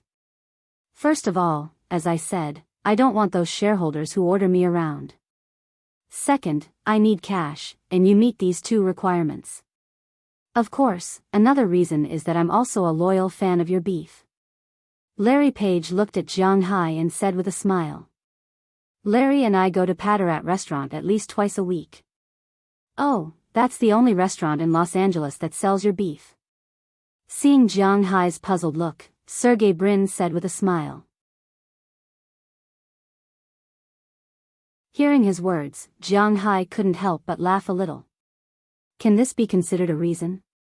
But it doesn't matter, as long as they think it's a reason, it's fine, right? Okay, you've convinced me. Tell me, what do you want me to do? Jianghu looked at the two people in front of him and shrugged. He then asked them seriously. Jianghu was indeed a little tempted. There was no AR that Jianghu saw, no flying cars, no drone delivery. With only a search engine, advertising, and the copyright of the Android system, Google's net income last year was $487 billion. Based on Jianghu's 1.2% equity, he could receive $85,784,400 in dividends from Google last year. If AR was really put into production, flying cars, and even intelligent robots, it might take 3 to 5 years, or even 10 years. But by then, how much would Google's equity be worth? How much would Jianghu get every year? He was quite tempted. I've discussed with Sergey. Because of the company's restructuring, some shareholders are not willing to claim their shares. These shares add up to about 6% of the total. If you really have the funds, we can squeeze out 3% of the shares and give you 1% of the shares. Larry Page looked at Jianghu and said in a serious tone. How much? Hearing their words, Jianghu didn't have time to react. Instead, it was Moses Adams who let out a strange cry. 1%. After hearing his words, Larry Page said it again seriously. In his opinion, Moses Adams's reaction was right, and Jianghu's confused expression was not quite right. Currently, Google is delisted, and Alphabet is relisted as Google. The current market value of this company is 1%, you can do the math yourself. Looking at Larry Page in front of him, Moses Adams made an apologetic gesture, then pulled Jianghu over, quickly took out his phone, and handed it to Jianghu. At the same time, he whispered to Jianghu. After hearing his words, Jianghu also looked down. Okay, the current market value of Alphabet was $811 billion. 1% was $4 billion. Jianghu had 2%, and the remaining 88%, he had to fork out $8,011,936,800. Of course, even if he rounded it up, it was still $8 billion. It was $8 billion. How did these guys know he had so much money? Thinking back to a few days ago, after Du Feynman transferred money to Jianghu, Jianghu checked his balance. It was about $2 billion. Originally, there was nearly $8 billion in this card, but then Jianghu pretended to be 13 in Imperial Capital and spent $6 billion, which was about $2 billion, to buy 23% of Qi Group's shares. He still had about $6 billion left, and he earned about $600 million from selling gold, which added up to about $2 billion. But it had to be known that this money also had to be taxed. Although he would not be like last year, where he would spend hundreds of millions at once, he would not be able to save up. However, this amount of money couldn't be saved. After deducting next year's April tax, Jianghu didn't have much left. Well, he had always thought that buying a plane or something like that wouldn't be a problem. Now, it seemed that there might be some problems. Although he had already paid for the plane, if he really bought it, he might be back to square one in a single day. Looking at this number, to be honest, Jianghu was a little hesitant. Moses Adams quietly hinted to Jianghu that if he had the money, he could buy it if he wanted to. This was a very appropriate thing to do. Looking at his movement, Jianghu gritted his teeth. Based on his current monthly income, he could just sell more grass in April. The taxes would not be a problem for him. These shares, he wanted them.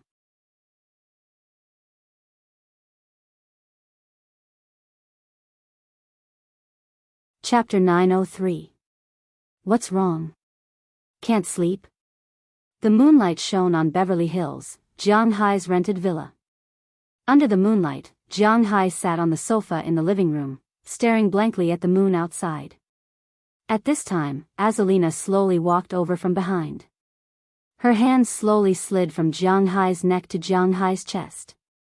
She looked at him with some doubt and asked. Sigh. I worked so hard for 2 to 3 years, and now I'm back to square one. I used all my assets to exchange for this piece of paper. Sigh. My heart hurts. Jianghu slapped his forehead and said helplessly when he sensed Azalina behind him. He spent 4.8 billion to buy 8% of Google's shares and merged it with his original 1.2% to become 1%. What's the point of exchanging 4 billion in cash for 1% of Google's shares? In fact, there are many benefits. From Moses Adams' point of view, Jianghu has made a lot of money. Google, Apple, and Microsoft shares are still not shares, and there is basically no place to buy them. They can't even be bought at a premium. Furthermore, Jianghu's shares are at par, and he saved some change. From Moses Adams' point of view, if Jianghu sells this 1% of Google's shares now, he can get at least $6 billion. To Moses Adams and the Americans, using 4.8 billion in cash to exchange for 6 billion in shares was a good deal, especially for a big company like Google. Moreover, this was not considered a waste of money. For example, Google's annual revenue is about $70 billion. Jianghu can earn $700 million a year from dividends. He can earn back $4.8 billion in about 7 years, and the rest is pure profit. Of course, if you include taxes, it will take more than 10 years to earn it back. The premise is that Google only earns $70 billion a year. If Google goes bankrupt tomorrow, Jianghu's money will go to waste. But judging from Google's current development, they will not let Jianghu's money go to waste. Another important point is that Jianghu is now a shareholder of Google's board of directors. In the past, Jianghu is at most a scattered shareholder. He does not have voting rights or speaking rights. The only thing he has is the right to get dividends. Now, with 1% of the shares, Jianghu can enter Google's board of directors. The composition of Google's shares is very complicated.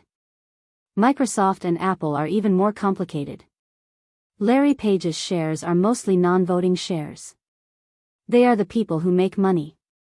Among the top 10 shareholders of Google, Larry Page holds 5.94% of the shares, and Sergey Brin holds 5.77% of the shares. They own less than 12% of the shares, and Vanguard owns 5.31% of the shares. These three shareholders have 65% of the voting rights. They set up this new company to get back their voting rights, especially after they were kicked out of the company. The higher-ups will pay more attention to these things. After all, no one wants to be called in and left at the whim of others. Jianghu's 1% shares have voting rights. After all, it is cash. Although the voting rights are only about 3%, it is a symbol of status. Jianghu is currently the 11th largest shareholder of Google. This is not a joke. With this status, Jianghu can be considered one of the higher-ups in America. No matter how rich he was in the past, he was just a cattle farmer. But now, he is a high-ranking member of society. Sometimes, virtual assets such as reputation were not inferior to those of real businesses. Jianghu also understood this truth, but all the cash had been spent, leaving only the stack of paper. Jianghu's heart was still somewhat uncomfortable. This may be the thinking of a small farmer. The money in his hands was his own money. If he invested it, it would be someone else's money. Thinking of this, Jianghu couldn't help but sigh. Well, you've spent all your money. You can't just let it go when you don't see any profit. Hearing Jianghu's sigh, Azalina put her pretty face on Jianghu's shoulder, and then said to Jianghu with a smile. Yes, it's useless to think about it now. There will be a way when the car reaches the mountain. There will be a way when the boat reaches the bridge. It doesn't make sense to think about it now. Anyway, the money has been spent, but my heart hurts. Jianghu said helplessly while holding Azalina's hand. Hee, where does it hurt? I'll rub it for you. Hearing Jianghu's words, Azalina's hand also touched Jianghu's chest, but then in her exclamation, Jianghu directly pulled her in front of him. Compared to rubbing my heart, I prefer you to rub other places. Looking at Azalina in front of him, who was only wearing a nightgown, Jianghu's hand shook, and the belt that was originally tied around her waist loosened. Under the moonlight, a perfect body appeared in front of Jianghu. Looking at the scene in front of him that was like a holy goddess, Jianghu said with a smile. I'm still on a mission now, let's not do it. Hearing Jianghu's face, Azalina didn't care about Jianghu's gaze. She just glanced at the second floor, and then whispered. Usually, when she said this, Jianghu would listen to her opinion, but today Jianghu shook his head. One hand stroked her waist, and the other hand had quietly climbed up some indescribable peak. What place will there be for you after we go back? I don't know why, but there are more and more women in the family recently, but you are still not one. Looking at Azalina in front of him, Jianghu also moved his face closer, sniffing the delicate fragrance on her neck, and said slowly. Hearing Jianghu's words and feeling his movements, Azalina also smiled helplessly. If you want it, then I'll give it to you. Haven't I always been yours? Holding Jianghu's hair, Azalina said softly. Hearing Azalina's words, Jianghu also smiled. He turned over and pressed her down on the sofa under him, using a bath towel as a cushion. When their eyes met, Jianghu also kissed her heavily. Then, they undressed in other positions, which are inconvenient to describe in detail. But unknowingly, it was dawn.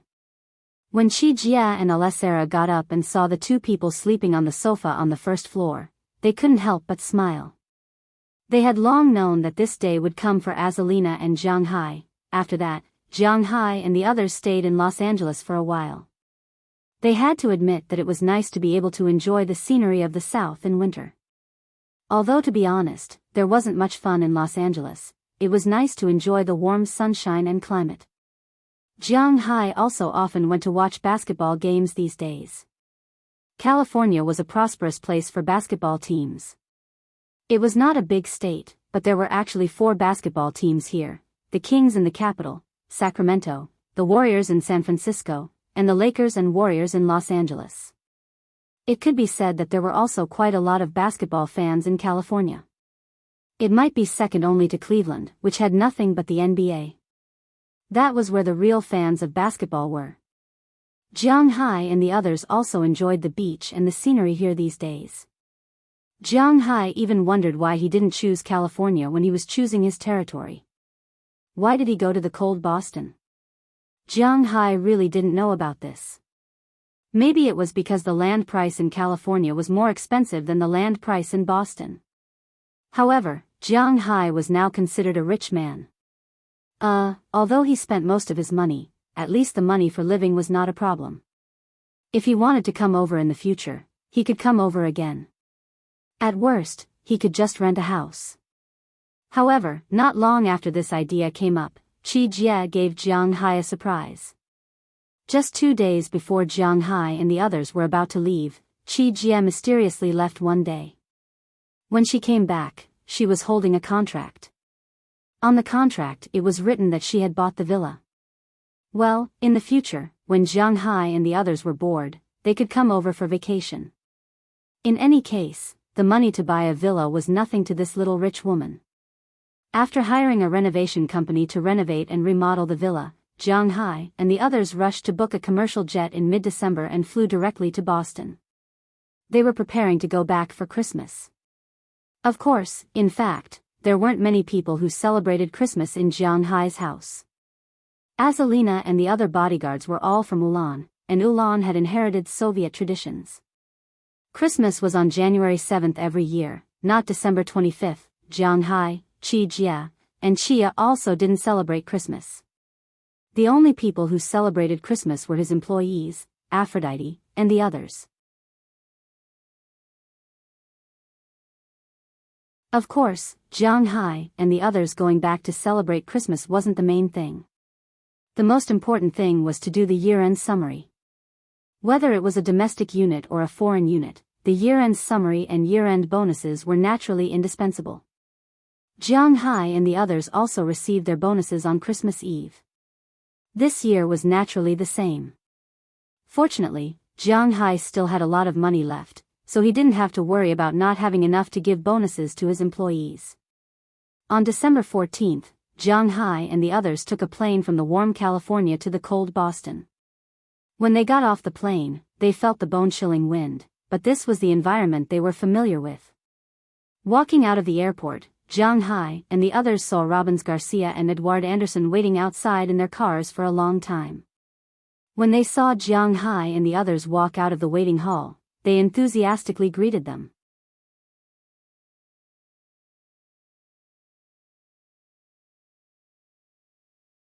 Chapter 904. Hiss. I say, what are you doing? Jiang Hai opened his eyes in a daze. He felt that there was an indescribable feeling coming from some indescribable places. He lowered his head in confusion and looked at the two people who were moving up and down in certain places. Seeing that Jiang Hai got up, the original main force over there couldn't help but raise her head, gently stroke her hair, and chuckle at Jiang Hai. You haven't been back for many days, why don't you let me use you more? Looking at Jiang Hai, Feng Yunshan said with a smile. Hearing her words, Ai Xiaoxi, who was originally in charge of eggs on the other side, couldn't help but change her position and replace her. But didn't you go to bed after midnight last night? What time is it now? Oh my god, it's only 7 o'clock. Don't you guys have beauty sleep? Hearing Feng Yunshan's words, Jiang Hai patted his forehead helplessly, then looked at her and said. We have been sleeping at home for the past few days. Now that you are finally back, otherwise we wouldn't have anything to play with. Patting Jiang Hai's stomach, Feng Yunshan said with a smile. Oh my god, you guys are really... Listening to her words, Jiang Hai rubbed his temples and said helplessly. At the same time, he felt his hand and found that there should be another person next to him, but she disappeared. Where is little Ya? After touching nothing, Jiang Hai asked Feng Yunshan and Ai Xiaoxi in front of him. Little Ya went downstairs to cook. Is it done? Hearing Jiang Hai's words, Feng Yunshan couldn't help but ask Ai Xiaoxi behind her. At the same time, her body also straddled Jiang Hai's body. Some parts that couldn't be described were also aimed at Jiang Hai's parts that couldn't be described. Okay, hurry up, I want it too. Seeing that Feng Yunshan was ready, Ai Xiaoxi also smiled and held something. As Feng Yunshan sat down, the war in the room began again. An hour later, Jiang Hai slowly walked out of the room in his pajamas. He shook his head and said helplessly, Phew, luckily I'm not an ordinary person. Otherwise, I would have been squeezed dry. People are so strange. When there are no women, they want women. But sometimes, having too many women is a troublesome thing. Just like Jiang Hai, after he came back last night, he naturally did not relax. As the mistress of the house, Qi Jia had been with Jiang Hai for the past few days, so she naturally wouldn't miss out on food. However, Qia, Ai Xiaoxi, and Feng Yunshan all missed Jiang Hai very much, so Aphrodite and the others politely declined. After Jiang Hai came back yesterday, he had dinner at around 5 o'clock. Then, he stayed in his room and didn't come out until 1 o'clock in the middle of the night. In the end, after only 6 hours of sleep, the battle started again. Fortunately, Jiang Hai's physical fitness was there for all to see. Otherwise, he would have died long ago. Yo, you woke up. I thought you would have to lie down for the whole day. Looks like they went easy on you. Seeing that Jiang Hai got up, Qi Jia also walked out of her room in her pajamas. She also just woke up. When she saw Jiang Hai's appearance, she couldn't help but walk over with a smile. She gently stroked Jiang Hai's vital part and said to Jiang Hai with a grin, "You don't know how strong my physical fitness is. Also, Robbins Garcia is coming over in a bit. Go back and put on your clothes." Jiang Hai glared at Qi Jia, then patted her butt and said to her, "It couldn't be helped." The pajamas that Qi Jia was wearing right now were actually better off not wearing them. Because they were really, translucent. He didn't know when and who started this trend, but the girls in Jiang Hai's room were wearing less and less clothes. It was mentioned before, but it was more or less covered up. Occasionally, they would be exposed, but it was just occasionally. But now, they were really not much different from not wearing anything. For example, the pajamas that Qi Jia was wearing now was a completely transparent silk robe, and she wasn't wearing anything inside. Those indescribable places were clearly visible under Jiang Hai's gaze. Most importantly, Qi Jia wasn't the only one dressed like this. Even Qia, who used to be the most conservative, was now dressed similarly. For example, Aphrodite and the others also wore this kind of material at home, but even so, they had to make it half sleeves or expose their navel. Wallace Shelley was even more outrageous. She directly wore her upper body naked at home, and then a pair of transparent high-waisted pants for her lower body. Some places were clearly visible, and her majestic upper body was even more unbearable. "Oh, I know. By the way, why did he come here?" Hearing Jiang Hai's words, Qi Jia curled her lips. Humans were creatures of habit. In the past, when she slept, she would wear very tight clothes because when she lived outside, she was afraid that there would be an accident or someone would suddenly look for her. But after coming to Jiang Hai's place, she might have been infected by Aphrodite and the others. Maybe she wanted to compete for favor, or maybe she just wanted to relax and be close to nature, so she was wearing less and less clothes. Usually, when they slept, these girls in Jiang Hai's room all slept in the first level. According to them, sleeping like this was comfortable, and Jiang Hai didn't care. They could sleep however they wanted, but it wasn't good to sleep like this when they woke up. Isn't it almost Christmas? We also have to prepare. After replying to Qi Jia, Jiang Hai also slowly walked downstairs. At this time, in the living room on the first floor, basically everyone was already awake. Every one of them was wearing very enchanting pajamas. They were either helping in the kitchen, watching TV, playing on the computer, or lying there watching fish. And the person watching fish was Tarak. At this time, she was pouting, staring at a big golden dragon in the fish tank. Who knows what she was thinking? Maybe she also liked to go back to nature. As the old saying goes, it's not easy to learn, but it's easy to learn bad things. Right now, she was also wearing pajamas like that. Well, actually, it wasn't really pajamas. Jiang Hai walked down and just happened to see a certain part of her body facing him. Looking at her, Jiang Hai couldn't help but walk over and smack her butt. "Go back and put on your underwear." Looking at Taraga, who turned her head and wrinkled her nose because of the pain, Jiang Hai also snorted at her, and then said to her. Hearing Jiang Hai's words, she didn't care. She skipped away and didn't go back to put on her underwear. Looking at the chattering in the living room, Jiang Hai couldn't help but sigh helplessly. His words seemed to be more and more useless at home. Among all the girls, the only ones who were still wearing normal clothes were his two nominal daughters, Evelyn and Marion. But their so-called normal was only in a sense. At this moment, the two of them were wearing a nightgown that wasn't transparent. However, that was all. There was nothing inside because the corners of the nightgown were squeezed out or from certain angles. Cough, Robbins Garcia and the others are coming in a while. Go back and put on your clothes.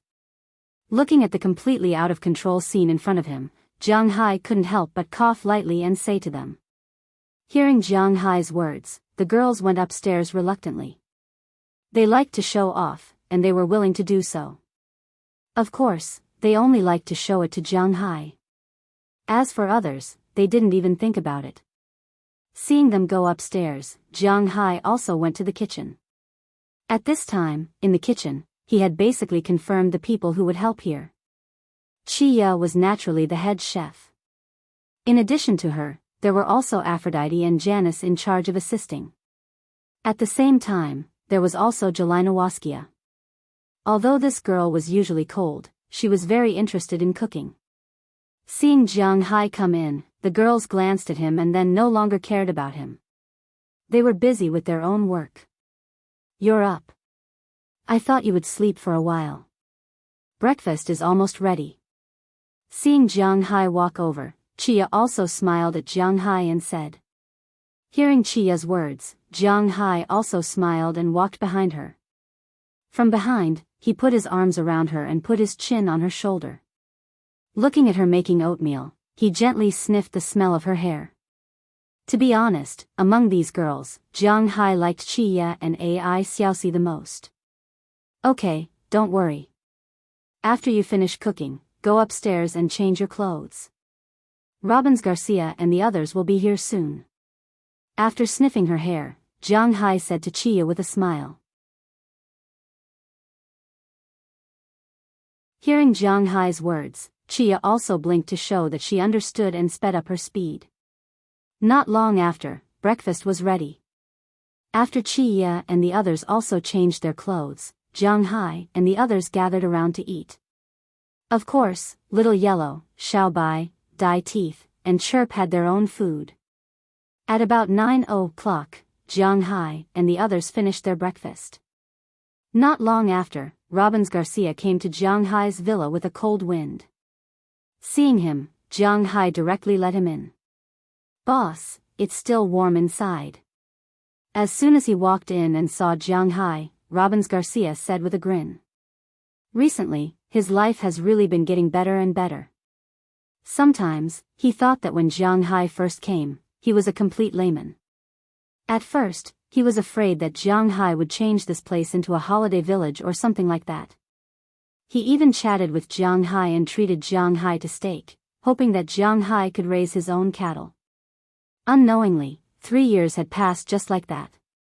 Compared to 3 years ago, it was not an exaggeration to say that he was like heaven and earth. Whether it was money, people, or mentality, the current him was completely different from 3 years ago.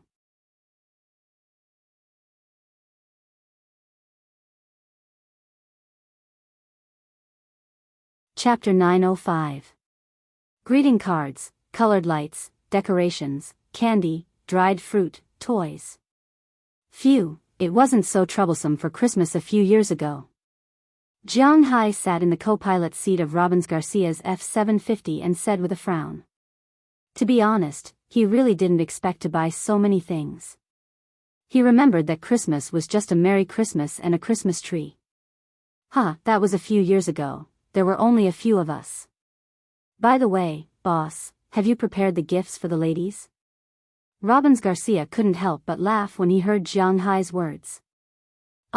It's ready. I spent a lot of effort just to prepare these things. Hearing his words, Jiang Hai curled his lips and said with a serious face. Money, although he didn't have much money now, he still had the money to buy gifts.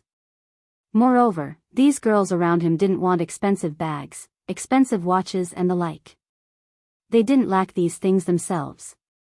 They wanted more of the thought, and the thought was, to be honest, very troublesome.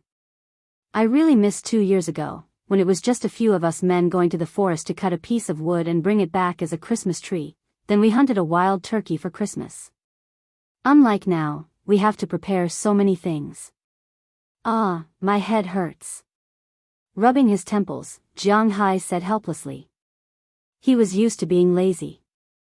Although his brain was very good, it wasn't a big deal if he didn't use it.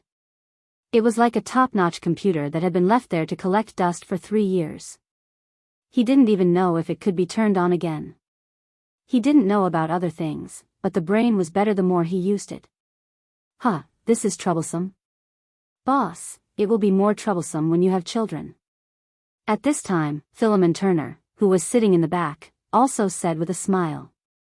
At present, there were many families in the manor, such as Philemon, the fisherman, Tommy Charles, Eleanor Cece, and Andrew Christian all had families. Having a family meant that they would spend Christmas together, so they needed to decorate their own home. Therefore, when Robbins Garcia and Philemon Turner came over, they brought with them requests from several families. Of course, there were also some people who were preparing to go home, such as the new cowboys and fishermen. The cowboys had been doing well recently.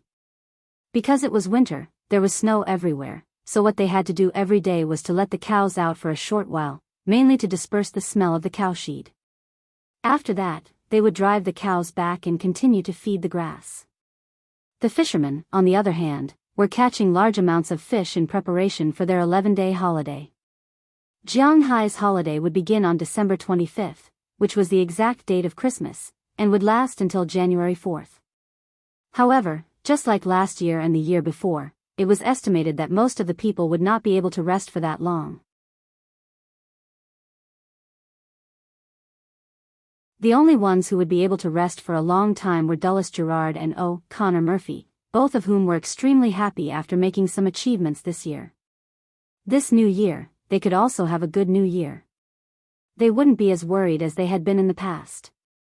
The rest of Robbins Garcia's family would stay in the manor. Philemon Turner's family would stay in the manor. Harris Fells had no family, so he would naturally stay in the manor. Belle Lester's home was in the town, so it wouldn't hinder him from running between the two places.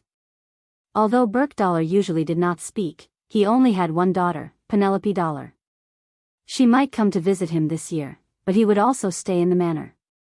The newly recruited cowboys, Gladstone Nelson, Blake Hill, and Edie Lewis, were determined to go home, but their homes were in the small town. After they went home, they could come back to visit during the day if they had nothing to do, so it did not matter. As for the fishermen, Edward Anderson's family was only Philemon Turner's family. They spent every year together, so naturally, they would not leave. Tommy Charles went back to his home last year, but it seemed that it was not very pleasant. In addition, his home was in the small town, so he would not leave this year. Eleanor Cece would not leave either. Andrew Christian was a Latin American, and his home was not here. If he really went home, it was unknown if he would come back, so he would definitely not leave. Marlon Rupert would also stay in the manor. It was said that this guy did not have any family members.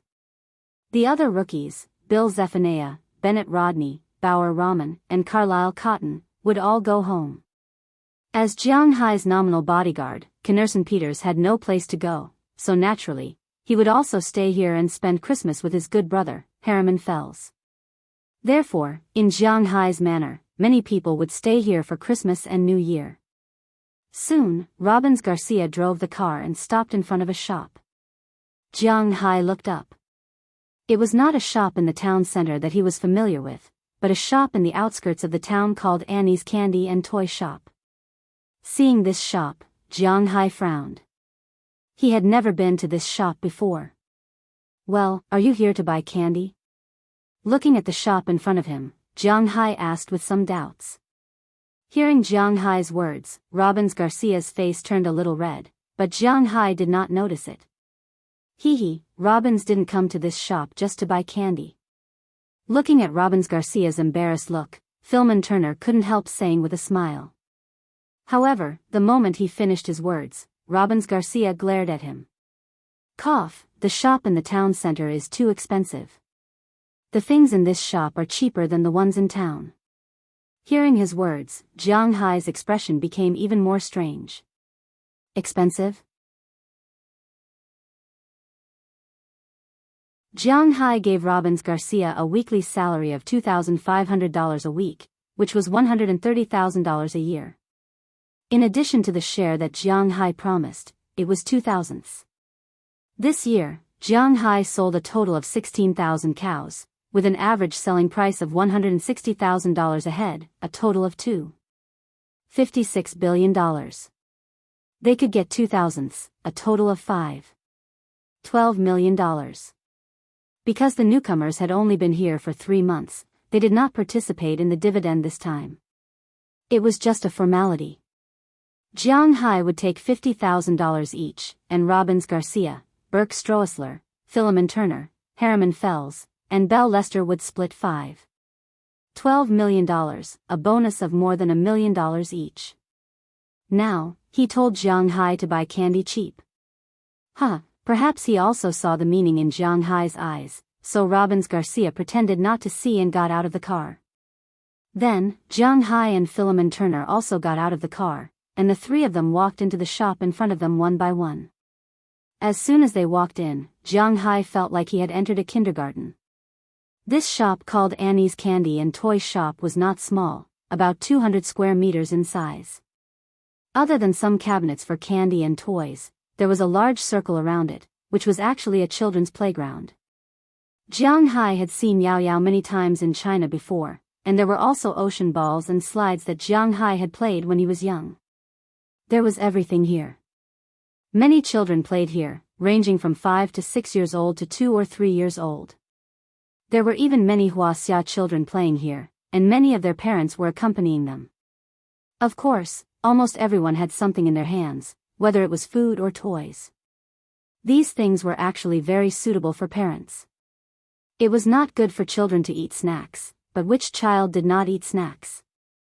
Since they must eat, then they must eat something good. At least the snacks sold here were safe to eat. As for the toys, if the high-quality imitations in China were not counted, then the toys here were much cheaper than those in China. For example, a Meng Chi Chi. This thing could be bought online for at least 200 yuan. But it was basically sold for about $20 here, which was quite suitable. Welcome, oh, it's you, Uncle. Mom, Uncle Robbins is here. Just as Jianghai was looking at the layout of the place, a girl in a cartoon costume came out to greet him. But halfway through her sentence, when she saw that it was Robbins Garcia, she showed an expression of, "It's you again," then shouted to the back. Hearing the girl's voice, it didn't take long for a woman of about 40 years old to walk out from behind. She looked very similar to the girl outside, but she was a Caucasian. Over 30 years old, she looked a little old. Her wrinkles were a bit heavy, but it was undeniable that this woman was still full of charm. When she saw Robbins Garcia coming over, a smile appeared on her face. Looking at the woman's smile and Robbins Garcia's slightly embarrassed look, Jianghai didn't need to say anything to know what the hell was going on. He looked at Philemon Turner and nodded with a smile. "Hey, Annie, this is Philemon, you've met him. This is my boss, Jianghai." Seeing the woman looking at him, Robbins Garcia seemed to not even know where to put his hands and said in a panic, "Hello, gentlemen, do you need anything? Since you're Robin's friend, I'll give you a 15% discount." Hearing Robbins Garcia's introduction, Annie also said with a smile, then looked at Jianghai and the others seriously. "Oh wow, it looks like it can be cheaper, but you have to mention Robin's name." Okay, let's stop joking. We want to buy some things for Christmas." Jianghai glanced at Robbins Garcia and said to the woman opposite him with a smile. Then he explained his purpose for coming here. It seems that Robbins Garcia also has a spring. You're tuning into the Biyao's Wuxia Chronicles YouTube channel. Don't forget to subscribe and join us on this journey to catch the most captivating stories.